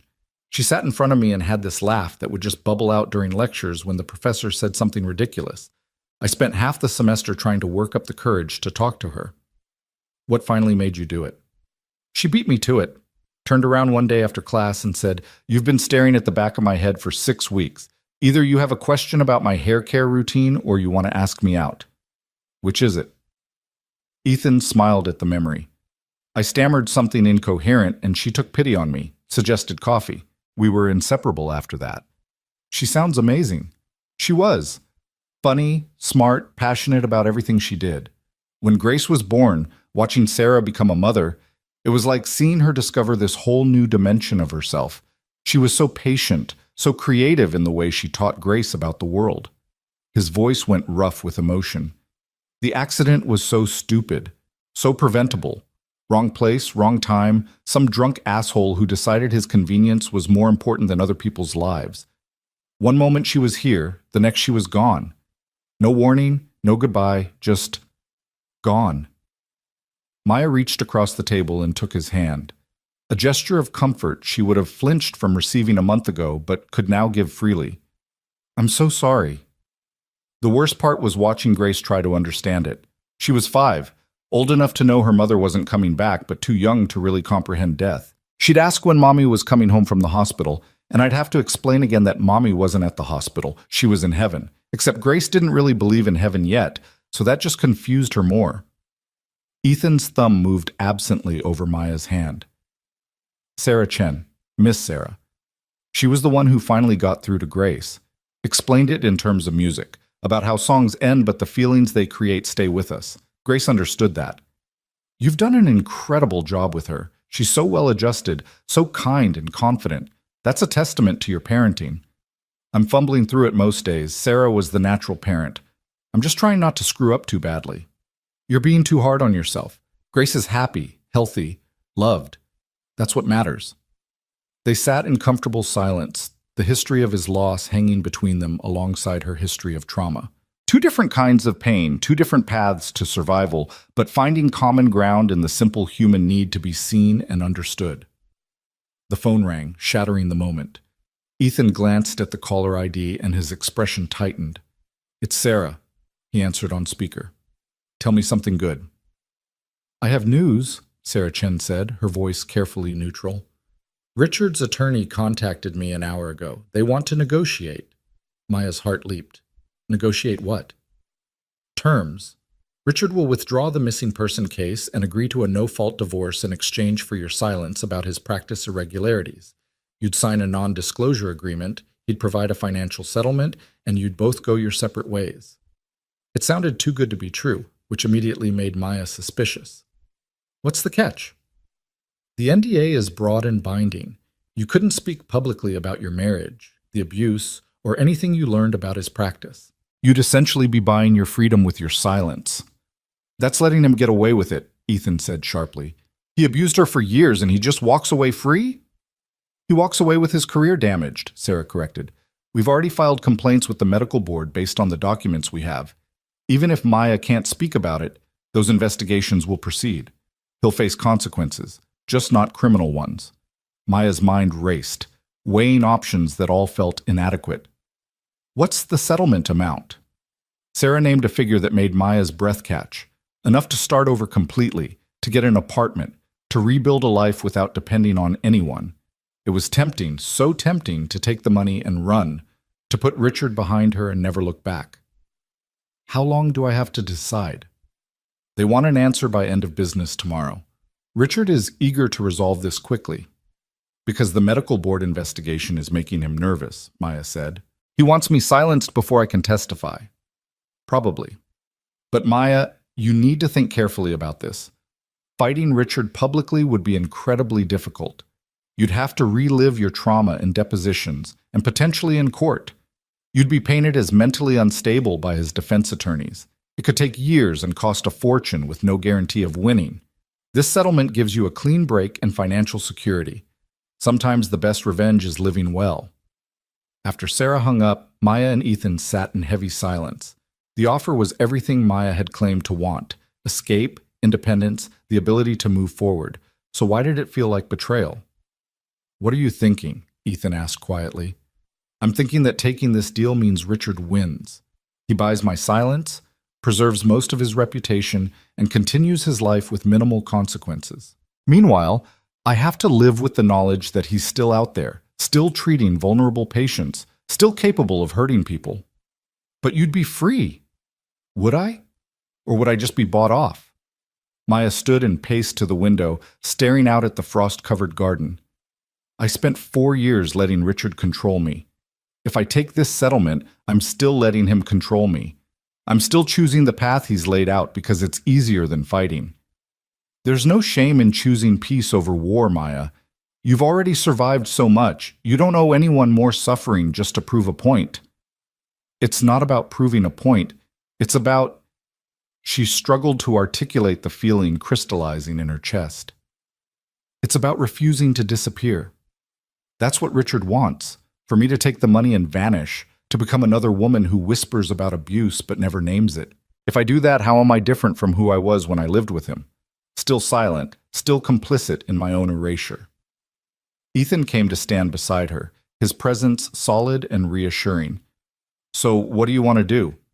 Maya thought about the notebook full of testimony sitting in her room, about Dr. Morrison's evaluation, about the other women Richard had likely hurt over the years, women who might still be suffering because no one had stopped him, about Grace asking if she was staying, about the possibility of a future built on more than just survival. I want to say no to the settlement, she said finally. I want to testify to the medical board. I want to help them build a case that ends his license, that prevents him from hurting anyone else. But her voice wavered. I'm terrified of facing him, of having my life picked apart, of losing. Then we'll face it together. You, me, Sarah, everyone who believes you. You won't be alone this time. Maya turned to look at him, this man who'd pulled her from the rain and given her shelter without asking for anything in return. Why do you care so much? I'm still trying to understand why you've invested so much in helping me. Ethan was quiet for a long moment, choosing his words carefully. After Sarah died, I was so lost. Grace was lost. We were these two broken people trying to pretend we were functional. And then people showed up. Sarah Chen, other friends, even strangers who'd heard what happened. They showed up and they helped us survive those first terrible months. They taught me that we're not meant to suffer alone, that helping each other through darkness is what makes us human. He met her eyes steadily. When I saw you in my headlights that night, I saw someone who needed help in a way that went beyond physical danger. You were running from a different kind of death, the kind that kills you from the inside. How could I call myself a good person, a good father, if I looked at that and chose to do nothing? Helping you isn't charity, Maya. It's humanity. It's what we're supposed to do for each other. Maya felt tears spilling over, unable to hold them back any longer. She'd spent so long believing she was unworthy of help, that her suffering was her own fault for being weak or foolish or broken. Hearing Ethan articulate the opposite, that she deserved care simply by virtue of being human, cracked open something fundamental in her understanding of herself. I don't know how to thank you, she whispered. You don't have to thank me. You just have to decide what you want your life to look like, and let us help you build it. That night, Maya lay awake long after the house fell quiet, thinking about choices and consequences. The safe path was clear. Take Richard's money, sign the NDA, disappear into a new life somewhere far from Connecticut. She could change her name legally, start over completely, leave Maya behind like a snake shedding old skin. But safety came with a price: silence, complicity, the knowledge that she'd chosen comfort over justice, that other women might suffer because she'd been too afraid to fight. The brave path was terrifying: refuse the settlement, testify publicly, let her life be examined and judged by strangers. Risk losing, risk Richard's retaliation, risk everything she'd begun to build here. By morning, Maya had made her decision. She found Ethan in the kitchen making breakfast, Grace still asleep upstairs. I'm saying no to the settlement, she told him without preamble. I'm going to testify to the medical board and help them build a case against Richard. If it goes to trial, I'll testify there too. Whatever it takes to stop him. Ethan set down the spatula and turned to face her fully. Are you sure? Once you refuse the settlement, there's no going back. Richard will fight dirty. I'm sure. For the first time since I left him, I'm actually sure about something. Maya's voice was steady, clear. I spent 4 years being afraid of Richard, letting fear control every choice. I'm done. He doesn't get to scare me into silence anymore. Then we'll support you every step of the way. Ethan pulled her into a brief, solid hug. You're braver than you know, Maya. Sarah Chen arrived within the hour after Maya called her. They sat around the kitchen table, Maya, Ethan, and Sarah, drafting the formal refusal of Richard's settlement offer. Sarah's fingers flew over her laptop keyboard, translating Maya's resolve into legal language. I need you to understand what you're committing to, Sarah said, her tone serious. Richard will be furious. He'll see this as a declaration of war. He may try to discredit you more aggressively, may hire investigators to dig into your past, may even try to have you arrested for theft of his documents. Can he do that? Maya asked. He can try. Whether it would stick is another matter. You have legitimate claims to some of those documents, and we can argue the rest were obtained under duress. But he'll make your life as difficult as possible. Sarah paused, meeting Maya's eyes directly. I'm not trying to scare you off. I'm trying to make sure you're going into this with eyes open. My eyes are open, Maya said firmly. Send the refusal. Sarah nodded and hit send. The message went out into the digital ether, Maya's bridge burned behind her. There was no safe retreat now, only forward into whatever battle Richard would wage. The response came faster than any of them expected. 2 hours later, Sarah's phone rang with a number she didn't recognize. She answered on speaker, and Richard Brennan's voice filled the kitchen, smooth and cultured and laced with barely controlled fury. "Ms. Chen, I'd like to speak with my wife. I know you've been advising her, but this is a private matter between a husband and wife. Surely you understand that. Dr. Brennan, I'm Maya's attorney. Any communication with her goes through me." "Maya," Richard said, and the name coming from his mouth made Maya's stomach clench. "Rebecca, darling, I know you're listening. This is foolish. You're sick and you need help. Come home and we'll forget all this unpleasantness. I'm willing to overlook the theft, the accusations, all of it. Just come home." Maya's hands were shaking, but she forced her voice steady.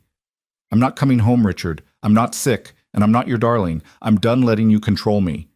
The silence on the other end stretched long enough that Maya wondered if he'd hung up.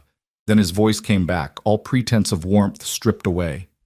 "You've made a serious mistake, Rebecca. You think hiding with your new friends makes you safe?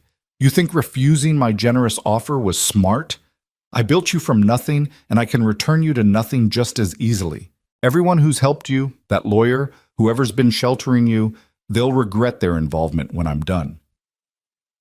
"Is that a threat, Dr. Brennan?" Sarah's voice was ice. "Because I'm recording this call, and threats against my client and myself are criminal acts." Another pause, then Richard's tone shifted back to controlled calm.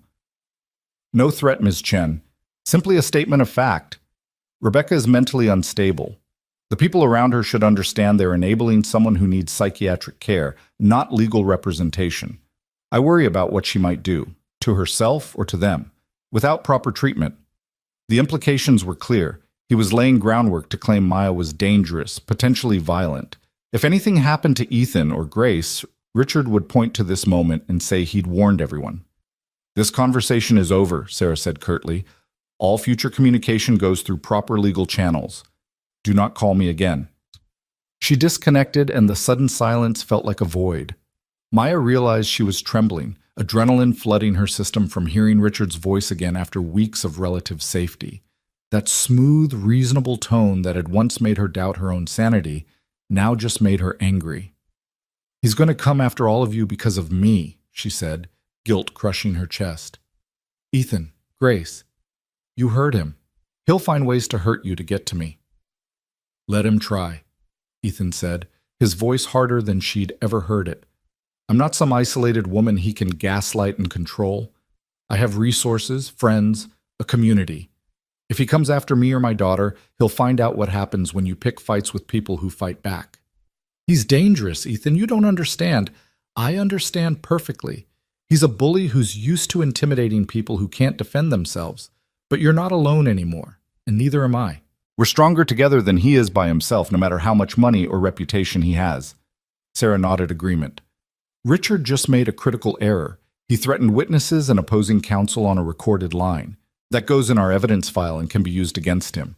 He's angry, which means he's making mistakes. Angry people are sloppy. Or desperate, Maya countered. Desperate people are dangerous. The rest of the day was spent in strategy sessions. Sarah outlined the timeline for the medical board investigation, what Maya's testimony would entail, how to prepare for Richard's inevitable counterattacks. They discussed security measures, changing locks, installing cameras, being aware of surroundings. Ethan insisted on all of it over Maya's protest that it was too much.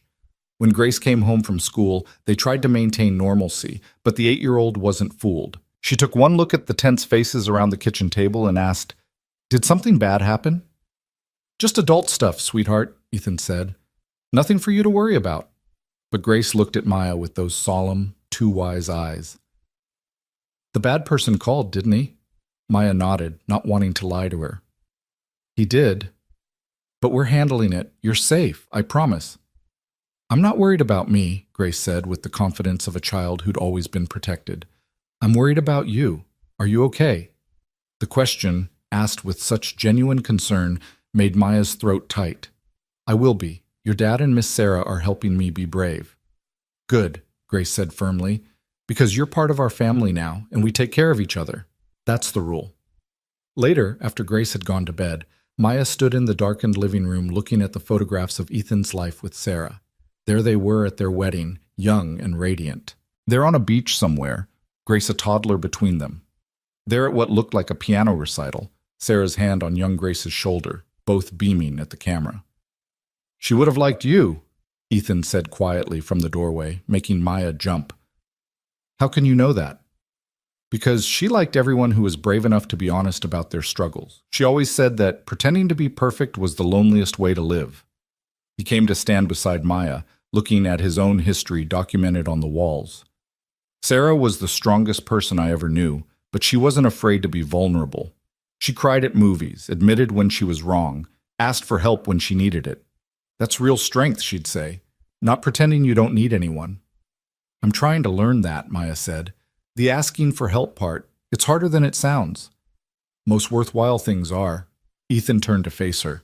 "Maya, I need to tell you something, and I need you to really hear me. Whatever happens with Richard, whether you win or lose, whether the medical board revokes his license or gives him a slap on the wrist, you have a place here as long as you want it.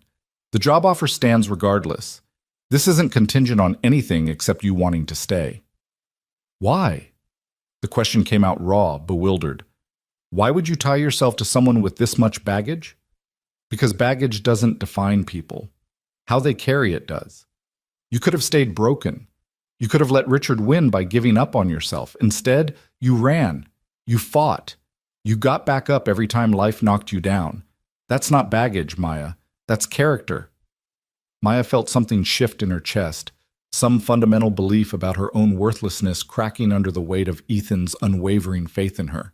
She'd spent so long seeing herself through Richard's eyes, broken, difficult, unstable. Learning to see herself through other eyes, through Ethan's and Grace's, and even her own slowly healing perspective, it was revolutionary. "I want to take the job," she said, "and I want to stay, at least for now. If you're sure, I'm sure." His smile was warm and genuine. "Welcome to Walker Landscape Architecture, Maya. Tomorrow we'll get you set up properly in the office and start transferring files. Fair warning, my organizational system is chaos. Then it's good you're hiring someone who specializes in organizing chaos." They stood together in the comfortable silence that had become familiar between them, survivors of different tragedies, finding unexpected companionship and shared determination to keep living despite everything. Outside, the frost-covered garden glittered under moonlight, dead things transformed into temporary beauty by ice and starlight. Come spring, Maya thought, they'd bring it back to life. Plant new flowers where old ones had died. Create something beautiful from abandoned ground. It felt like a metaphor she was finally ready to embrace. The medical board hearing was scheduled for the first week of December, giving Maya 3 weeks to prepare her testimony. Those weeks passed in a blur of activity that left little room for fear to take root. She spent mornings working for Ethan's business, quickly discovering that his definition of chaos was actually just a creative mind that didn't think in linear organizational patterns. Within days, she'd implemented a project management system that tracked clients, timelines, and deliverables with color-coded clarity that made Ethan shake his head in amazement. "How did I ever function without you?" he asked one afternoon, looking at the dashboard she'd created that showed every active project at a glance. "Badly, from what I can tell," Maya replied, but she was smiling. The work was satisfying in ways she'd forgotten work could be, solving problems, creating order from disorder, feeling competent and valued. Ethan consulted her on everything from client proposals to design elements, treating her input as genuinely important rather than something to be humored and dismissed. It was intoxicating, the sense of being respected. Afternoons were spent with Sarah Chen preparing for the hearing. They went through Maya's testimony line by line, anticipating Richard's attorney's attacks, practicing responses until Maya could deliver them without her voice shaking. Dr. Morrison joined several sessions, coaching Maya on how to describe her experiences in clinical terms that would resonate with the medical board. Other women had come forward too, 3 former patients of Richard's who'd experienced similar patterns of inappropriate prescribing and boundary violations. Their combined testimony was building into something formidable. "He's going to try to paint you as vindictive," Sarah warned during one prep session, an angry ex-wife with an axe to grind. You need to stay calm no matter what he says, no matter how his attorney tries to provoke you. The moment you lose control, you lose credibility. I can do calm, Maya said, though she wasn't entirely sure. Facing Richard in person after everything, it terrified her in ways she couldn't fully articulate. Evenings belonged to Grace, who'd appointed herself Maya's official stress relief coordinator. They worked on the garden together, clearing away years of neglect, Grace chattering constantly about what they'd plant in spring, while Maya found unexpected peace in physical labor. There was something profound about pulling up dead things to make room for new growth, about preparing soil that would eventually support life again. One evening in late November, as they worked side by side in the fading light, Grace asked, "Are you scared about the hearing?" Maya considered lying, offering some adult platitude about everything being fine, but Grace deserved better than that. "Yes," she admitted, "very scared." "What's the worst that could happen?" "The board might not believe me. Richard might keep his medical license. He might—" Maya paused, not wanting to burden a child with adult fears. "He might hurt you again," Grace finished quietly. When Maya looked at her in surprise, Grace shrugged. "I'm not a baby. I know what bad people do when they don't get in trouble. That's why we have to make sure he gets in trouble." "We?" "All of us. You, Daddy, Miss Sarah, the other people who are helping. We're like the Avengers, but for real life. Everybody has a job, and together we're strong enough to win." Grace said this with such absolute conviction that Maya almost believed it. "When did you get so wise?"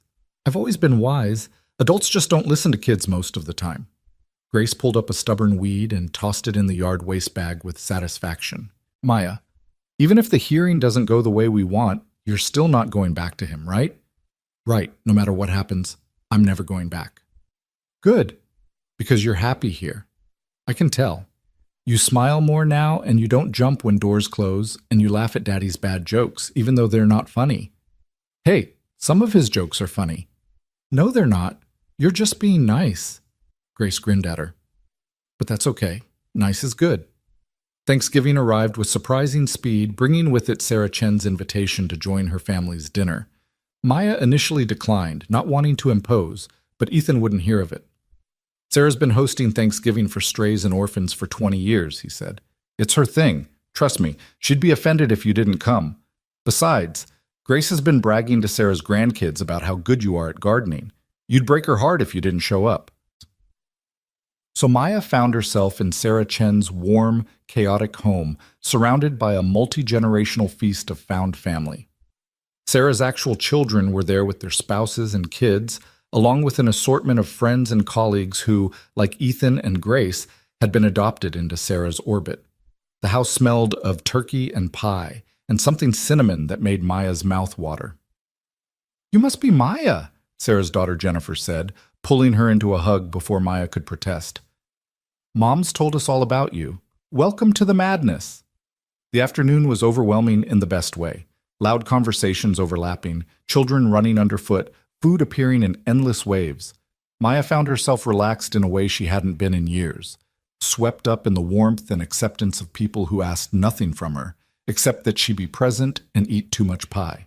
At one point, she found Sarah Chen in the kitchen, orchestrating dessert service with the efficiency of a general commanding troops. "Thank you," Maya said quietly, "for everything. The legal help, this invitation, all of it."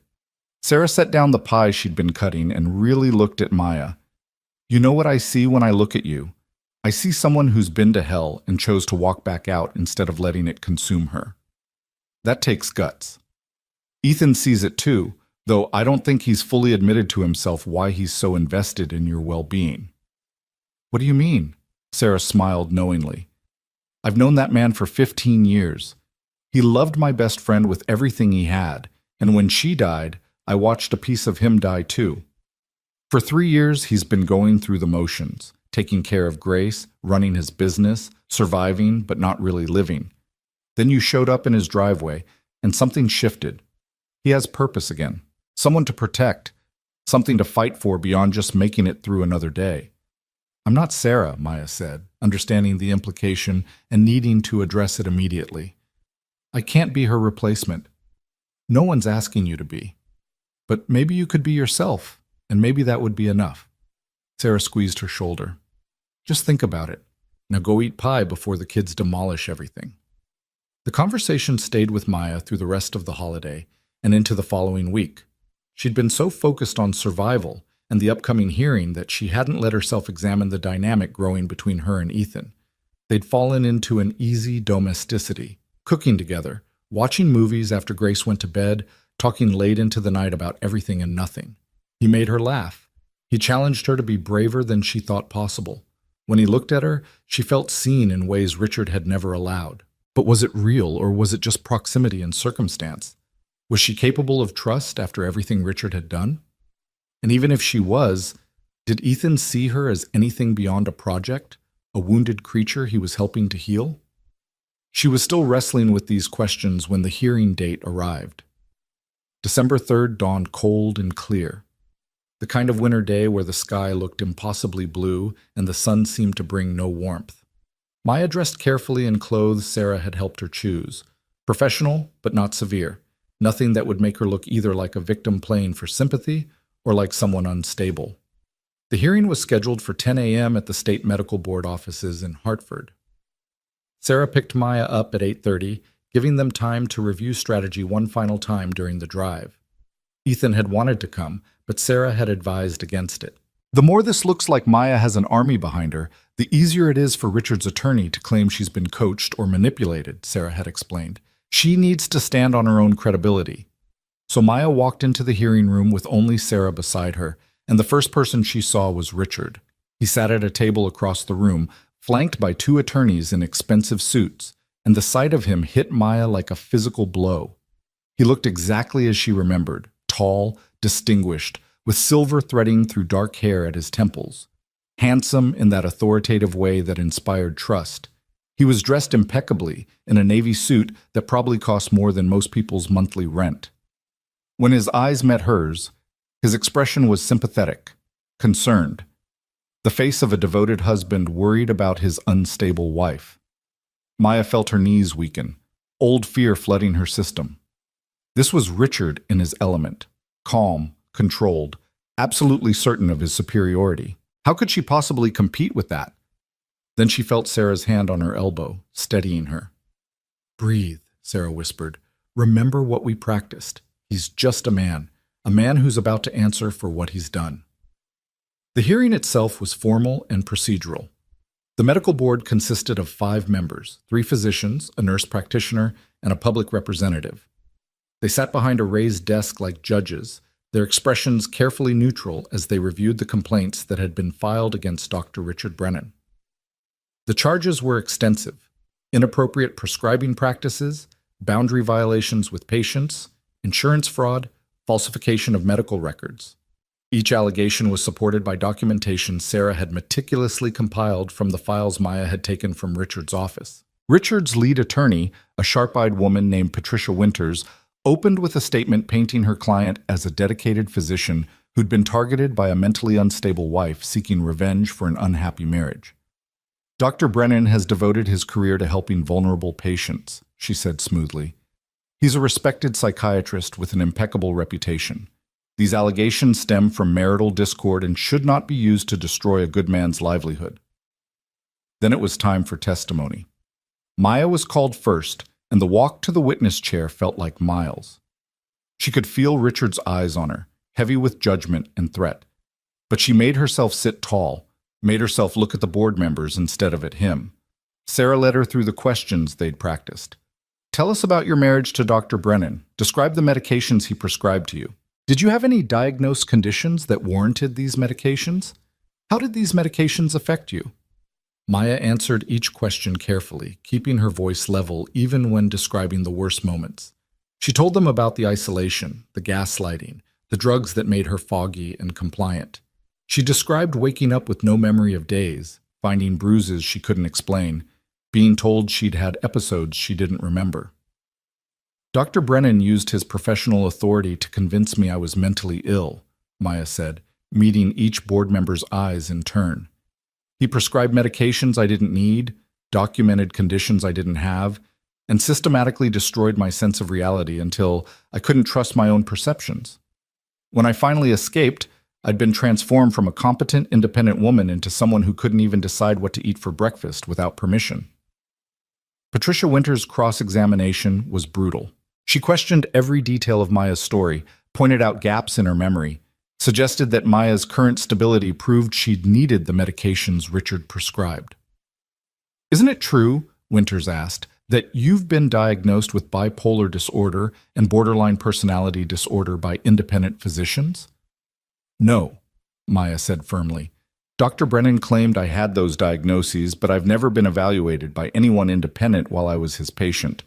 Since leaving him, I've been thoroughly evaluated by Dr. Patricia Morrison, a trauma specialist who found no evidence of any psychotic or personality disorders. What I have is PTSD from years of abuse." "Abuse is a strong word, Mrs. Brennan. Can you prove your husband abused you? Show us photographs of injuries, hospital records, police reports."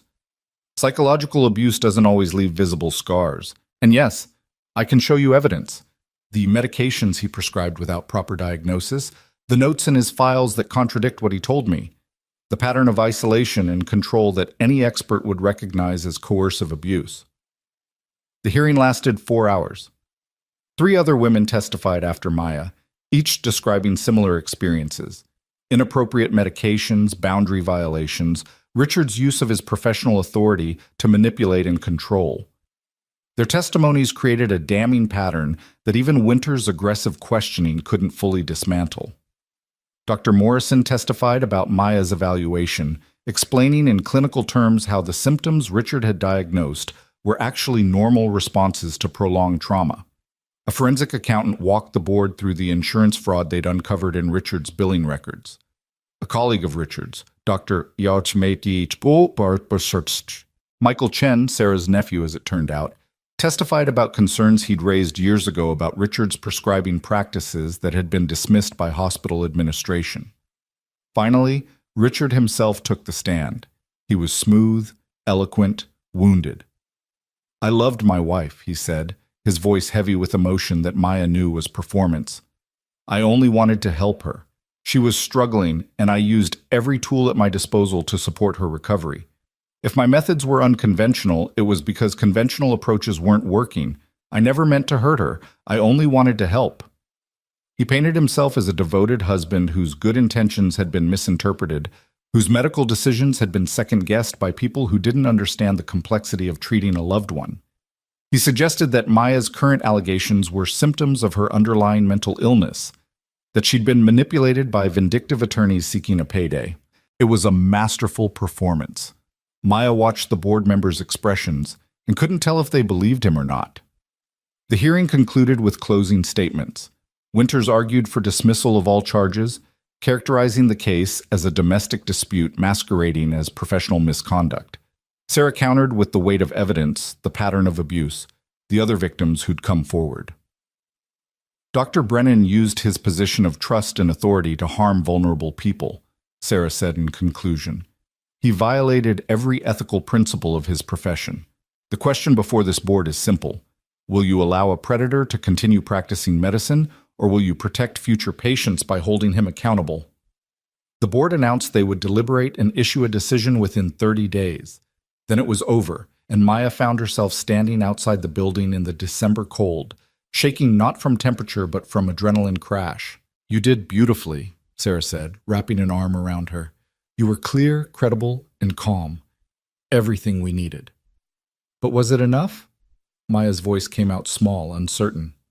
"I think so. But we won't know for sure until the decision comes down. For now, you've done everything you can. The rest is up to them." Ethan was waiting at the house when they returned, Grace at school for another hour. He took one look at Maya's face and pulled her into his arms without a word. She let herself be held, let herself take comfort in his strength and warmth, too exhausted to question the gesture's meaning. "How bad?" he asked quietly. "I don't know. It could go either way." Maya pulled back, looking up at his concerned face. "I saw him, Ethan. After weeks of feeling stronger, of starting to heal, I saw Richard, and all I felt was that old fear. What if I'm never really free of him? What if he's always going to have this power over me?" "He doesn't have power over you. He has history with you. There's a difference." Ethan guided her to the couch, sitting beside her. Fear is reasonable when someone's hurt you, but fear doesn't mean he wins. You testified today. You told your truth in front of people whose job is to protect patients from doctors like him. That took more courage than I think you realize. I couldn't have done it without you, without all of this. Maya gestured around the house, meaning more than just the physical space, meaning the safety, the support, the restoration of her sense of self that had happened within these walls. Thank you doesn't feel like enough. Then don't thank me. Just keep moving forward. Keep building the life you deserve. That's all the payment I need. They sat together in comfortable silence until they heard the school bus rumbling down the street. Grace burst through the door minutes later, immediately reading the tension in the room. How did it go? She asked, dropping her backpack and climbing onto the couch between Maya and her father. It went okay, Maya said. Now we wait for the board to decide. They're going to decide that he's bad and you're good, Grace said with absolute confidence. Obviously. If only life were that simple, Maya thought. But she smiled at Grace's certainty and let herself hope that maybe, just maybe, the 8-year-old was right. The next 3 weeks were torture. Maya threw herself into work, taking on more responsibility for Ethan's business than he'd originally outlined. She organized a complete digital filing system, reached out to past clients about potential new projects, even started drafting proposals for spring installation jobs. Staying busy kept her from obsessively checking her phone every 5 minutes, though she still jumped every time it rang. Grace insisted they continue working on the garden despite the December cold. They covered the prepared beds with mulch, planned next year's layout, ordered bulbs from a catalog that would be delivered in late winter. We're planting hope, Grace announced one afternoon, and Maya felt the poetry of that statement settle into her bones. Christmas approached, bringing with it complicated feelings. Maya hadn't celebrated in years. Richard had considered holidays beneath him, commercialized nonsense that distracted from more important things. But Grace was determined that this Christmas would be special. You have to help us decorate, she told Maya seriously. It's your first Christmas as part of our family. It has to be perfect. They spent a weekend transforming the house. Grace directed operations from her position as self-appointed Christmas coordinator, while Ethan and Maya hung lights and arranged decorations that had been in storage since Sarah died. With each ornament they unwrapped, Ethan shared a memory. This one Sarah had bought on their honeymoon, that one Grace had made in preschool, these from their first Christmas as parents.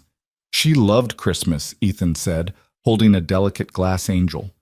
Made the whole thing magical, even when Grace was too young to really understand.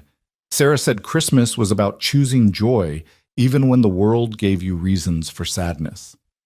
She was right, Maya said softly, and found she meant it. Despite everything, the fear, the uncertainty about the hearing's outcome, the knowledge that Richard was still out there, she felt something like joy in this moment. Decorating a tree with people who cared about her, being part of traditions that mattered, knowing she had a place here. The medical board's decision came on December 20th, 5 days before Christmas. Sarah called at 9 in the morning, her voice carefully controlled. Maya, the board issued their ruling. Are you sitting down? Maya's heart hammered as she sank into the nearest chair. Ethan appeared in the doorway of his office, reading her body language, and came to stand beside her. She put the phone on speaker with shaking hands. Tell me. They found in your favor on almost every count. Richard's medical license has been suspended pending further investigation into the insurance fraud. He's been ordered to surrender patient files for independent review.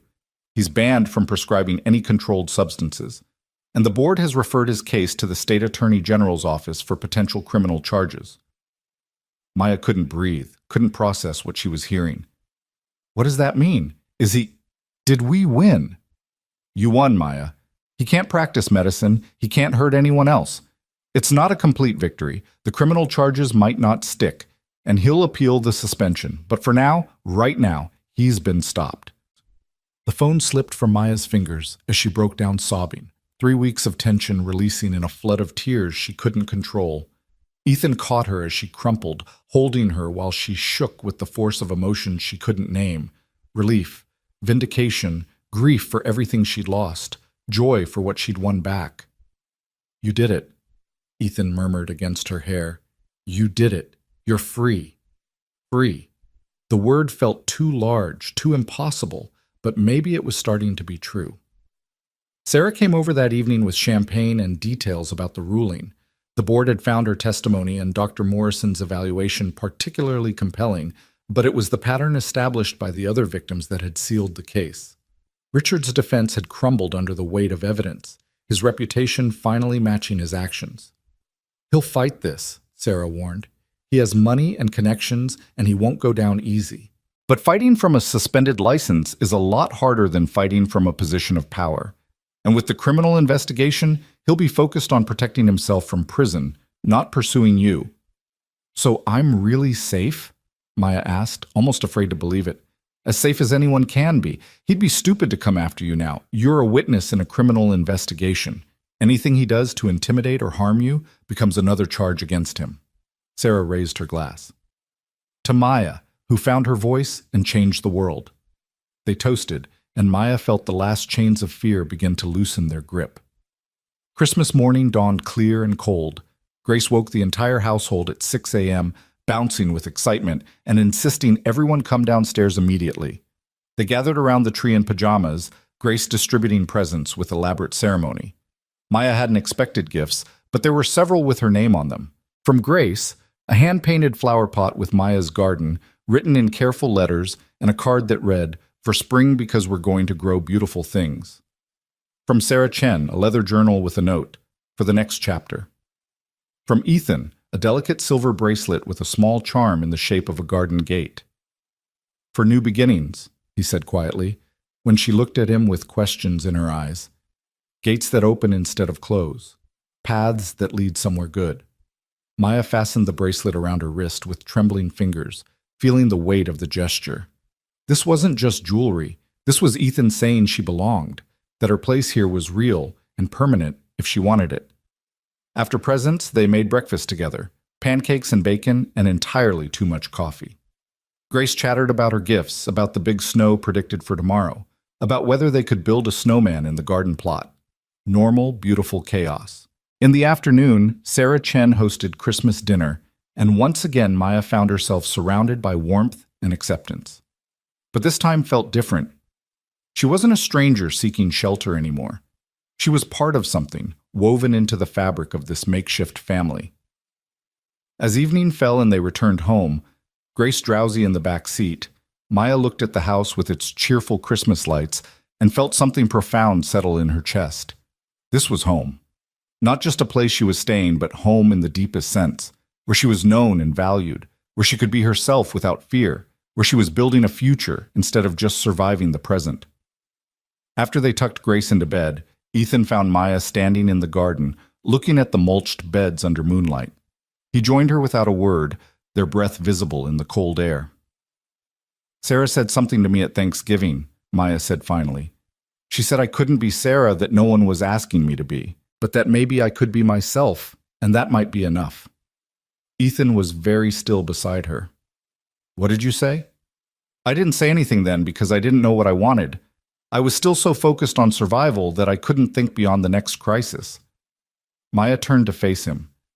"But I've been thinking about it since, about what it means to really live instead of just survive, about what I want my life to look like." And I want this. I want to work with you and learn from you and watch Grace grow up. I want to plant that garden in spring and see what blooms. I want to keep becoming whoever I'm supposed to be, and I want to do it here, with people who see me for who I am instead of who they want me to be. She took a breath, gathering courage. "Is that okay? Is there room in your life for that?" Ethan reached out and took her hand, his thumb brushing over the bracelet he'd given her. "Maya, there's been room in my life for you since the moment you stumbled into my headlights. I just didn't want to rush you, didn't want you to feel obligated or like this was something you owed me. You don't owe me anything, but if you're choosing to stay because you want to, because this feels like home, then yes, God, yes. There's room. There's always been room." Maya felt tears prick her eyes, but they were good tears this time. Tears of relief and hope and the beginning of something new. "I'm choosing to stay. Not because I'm running from Richard, but because I'm running toward this, toward you and Grace, And whatever we're building together, we're building a family, Ethan said softly. It might not look traditional, and it might take time to figure out all the pieces, but that's what this is. You, me, Grace, we're family. He leaned in slowly, giving her time to pull away, and pressed his lips to hers in a kiss that was gentle and questioning and full of promise. Maya kissed him back, tasting possibility and new beginnings, and the radical hope that maybe, just maybe, she deserved this happiness. When they pulled apart, both smiling, Maya looked up at the stars scattered across the December sky. Somewhere out there, Richard was dealing with the consequences of his actions. The medical board investigation would continue. The criminal charges would be filed. He would face justice, or something close to it. But that was his story now, not hers. Her story was here, in this garden that would bloom come spring, with this man who'd pulled her from the darkness, and this child who'd reminded her that goodness still existed in the world. Spring arrived earlier than expected, March bringing warmth that coaxed crocuses and daffodils from the ground. Maya and Grace worked side by side, planting the seeds and bulbs they'd ordered, getting dirt under their fingernails and sun on their faces. Ethan supervised from a respectful distance, occasionally offering suggestions that were politely ignored by his gardening team. "Daddy doesn't know anything about flowers," Grace would say, with affectionate dismissal, and Maya would hide her smile. The garden grew throughout April and May, transforming from bare earth to something lush and colorful. Roses climbed the fence, lavender perfumed the air. Black-eyed Susans nodded in the breeze, bright and cheerful. It was beautiful, but more than that, it was theirs. Something they'd created together, proof that dead things could come back to life with patience and care. In June, the criminal charges against Richard were filed. Sarah kept Maya updated on the progress, but Maya found she didn't need to know every detail anymore. She'd given her testimony, done her part. The rest was up to the legal system. She had more important things to focus on, like the business she was helping Ethan grow, the garden she was tending, the life she was actively choosing instead of simply surviving. Grace's 9th birthday came in July with a garden party that filled the backyard with children and laughter. Maya helped with the decorations, baked the cake, and felt her heart swell watching Grace blow out candles and make a wish. Later, as they cleaned up paper plates and deflated balloons, Grace hugged Maya tight and whispered, "I wish that you'd stay forever. That's okay, right?" "That's more than okay," Maya assured her. "That's perfect." 1 year after the night Maya had thrown herself in front of Ethan's car, they held a small ceremony in the garden. Not a wedding, neither of them was ready for that yet, and Maya's divorce from Richard was still being finalized. But a commitment ceremony, witnessed by Sarah Chen and a handful of close friends, acknowledging what they'd built together and promising to keep building. "I promise to be patient while you heal," Ethan said, holding Maya's hands among the flowers they'd planted. "To give you space when you need it and support when you ask for it. To never make you feel small or afraid or less than the incredible person you are." "I promise to keep choosing this," Maya replied, her voice steady and sure. "To keep choosing healing over hiding, growth over fear, this life we're creating together over the safety of isolation. I promise to believe that I deserve good things, even on days when that feels impossible." Grace stood beside them, holding a basket of flower petals, beaming with the satisfaction of someone whose matchmaking had succeeded beyond her wildest hopes. When the ceremony concluded, she threw the petals into the air with dramatic flair, declaring, "Now we're officially a family forever." "We've been a family for a while now, sweetheart," Ethan said, pulling his daughter into a hug that included Maya. "I know," Grace said, "but now it's official. That's different." Later that evening, after the guests had left and Grace had finally gone to bed, Maya stood in the garden watching fireflies dance among the flowers. The air smelled of roses and lavender and the particular sweetness of summer evenings. Ethan joined her, slipping his arm around her waist, and they stood together in comfortable silence. "You know what I realized?" Maya said eventually. "When I ran from Richard that night, I thought I was running toward nothing, just away from pain, into whatever darkness waited. But I was running toward this the whole time, toward you, toward Grace, toward becoming myself again. I just didn't know it yet." "Everything works out the way it's supposed to," Ethan said. "Even the terrible things that bring us to our knees, they lead us somewhere if we're brave enough to keep walking." I'm glad I was brave enough. Even though I didn't feel brave. Even though I was terrified and broken and convinced I'd destroyed my life. Maya leaned into his warmth. I'm glad I ended up here. Me too. This house was so quiet after Sarah died, full of grief and memories and Grace trying to be strong for me when she should have been allowed to just be a kid. You brought light back. Life, something to hope for beyond just getting through another day. They stood in the gathering darkness, surrounded by the garden they'd brought back from death, and Maya felt the truth of her own transformation. She wasn't the terrified woman who'd stumbled into Ethan's headlights anymore. That woman had been the seed, but what grew from her was something new, stronger, wiser, capable of joy she'd thought was lost forever. The medical board's suspension of Richard's license was upheld on appeal. The criminal trial resulted in a conviction on multiple counts of fraud and unlawful prescribing. He was sentenced to 5 years in prison, his reputation destroyed, his career over. When Sarah called with the news, Maya felt only a distant satisfaction. Richard had been the storm she'd survived, but she was done letting him define her story. Her story was here, in this garden where flowers bloomed in defiance of the cold that had tried to kill them. In this house where laughter echoed through rooms that had been silent with grief. In this family they'd stitched together from broken pieces, creating something whole and beautiful from their combined wreckage. Maya had learned that healing wasn't linear, that there would be hard days mixed in with good ones. She still flinched at sudden movements sometimes, still had nightmares about Richard finding her even though he was safely behind bars. But those moments were becoming rarer, the bad days outnumbered by good ones, where she woke up grateful and went to bed content. She'd learned that strength wasn't about never being afraid, but about choosing courage anyway. That asking for help wasn't weakness, but wisdom. That the people who loved you didn't need you to be perfect, just present. Most importantly, she'd learned that she was worth saving, worth fighting for, worth the patience Ethan showed and the faith Grace had and the effort Sarah invested. Not because of what she could do or how she could serve, but simply because she existed and that existence had value. On a crisp October morning 2 years after that rain-soaked night in November, Maya stood in the garden harvesting vegetables they'd planted in spring. Grace helped, though her definition of helping included eating as many cherry tomatoes as went into the basket. Ethan was inside working on a major commercial project that Maya had helped him land, his voice occasionally drifting through the open window as he talked with a client. This was her life now. Simple and ordinary, and absolutely extraordinary in its normalness. She had work she loved, people who loved her, a future that stretched out full of possibility instead of threat. She'd published her memoir the previous spring under a pen name, telling her story not for revenge, but to help other women recognize the signs of coercive control before it was too late. The book had found its audience, and Maya received letters weekly from women who said her words had given them courage to leave, to speak up, to save themselves. Maya, Grace called, pulling her from her thoughts.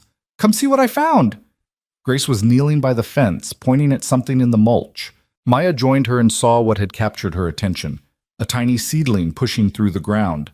A volunteer from last year's flowers that had somehow survived the winter and was now reaching toward the sun.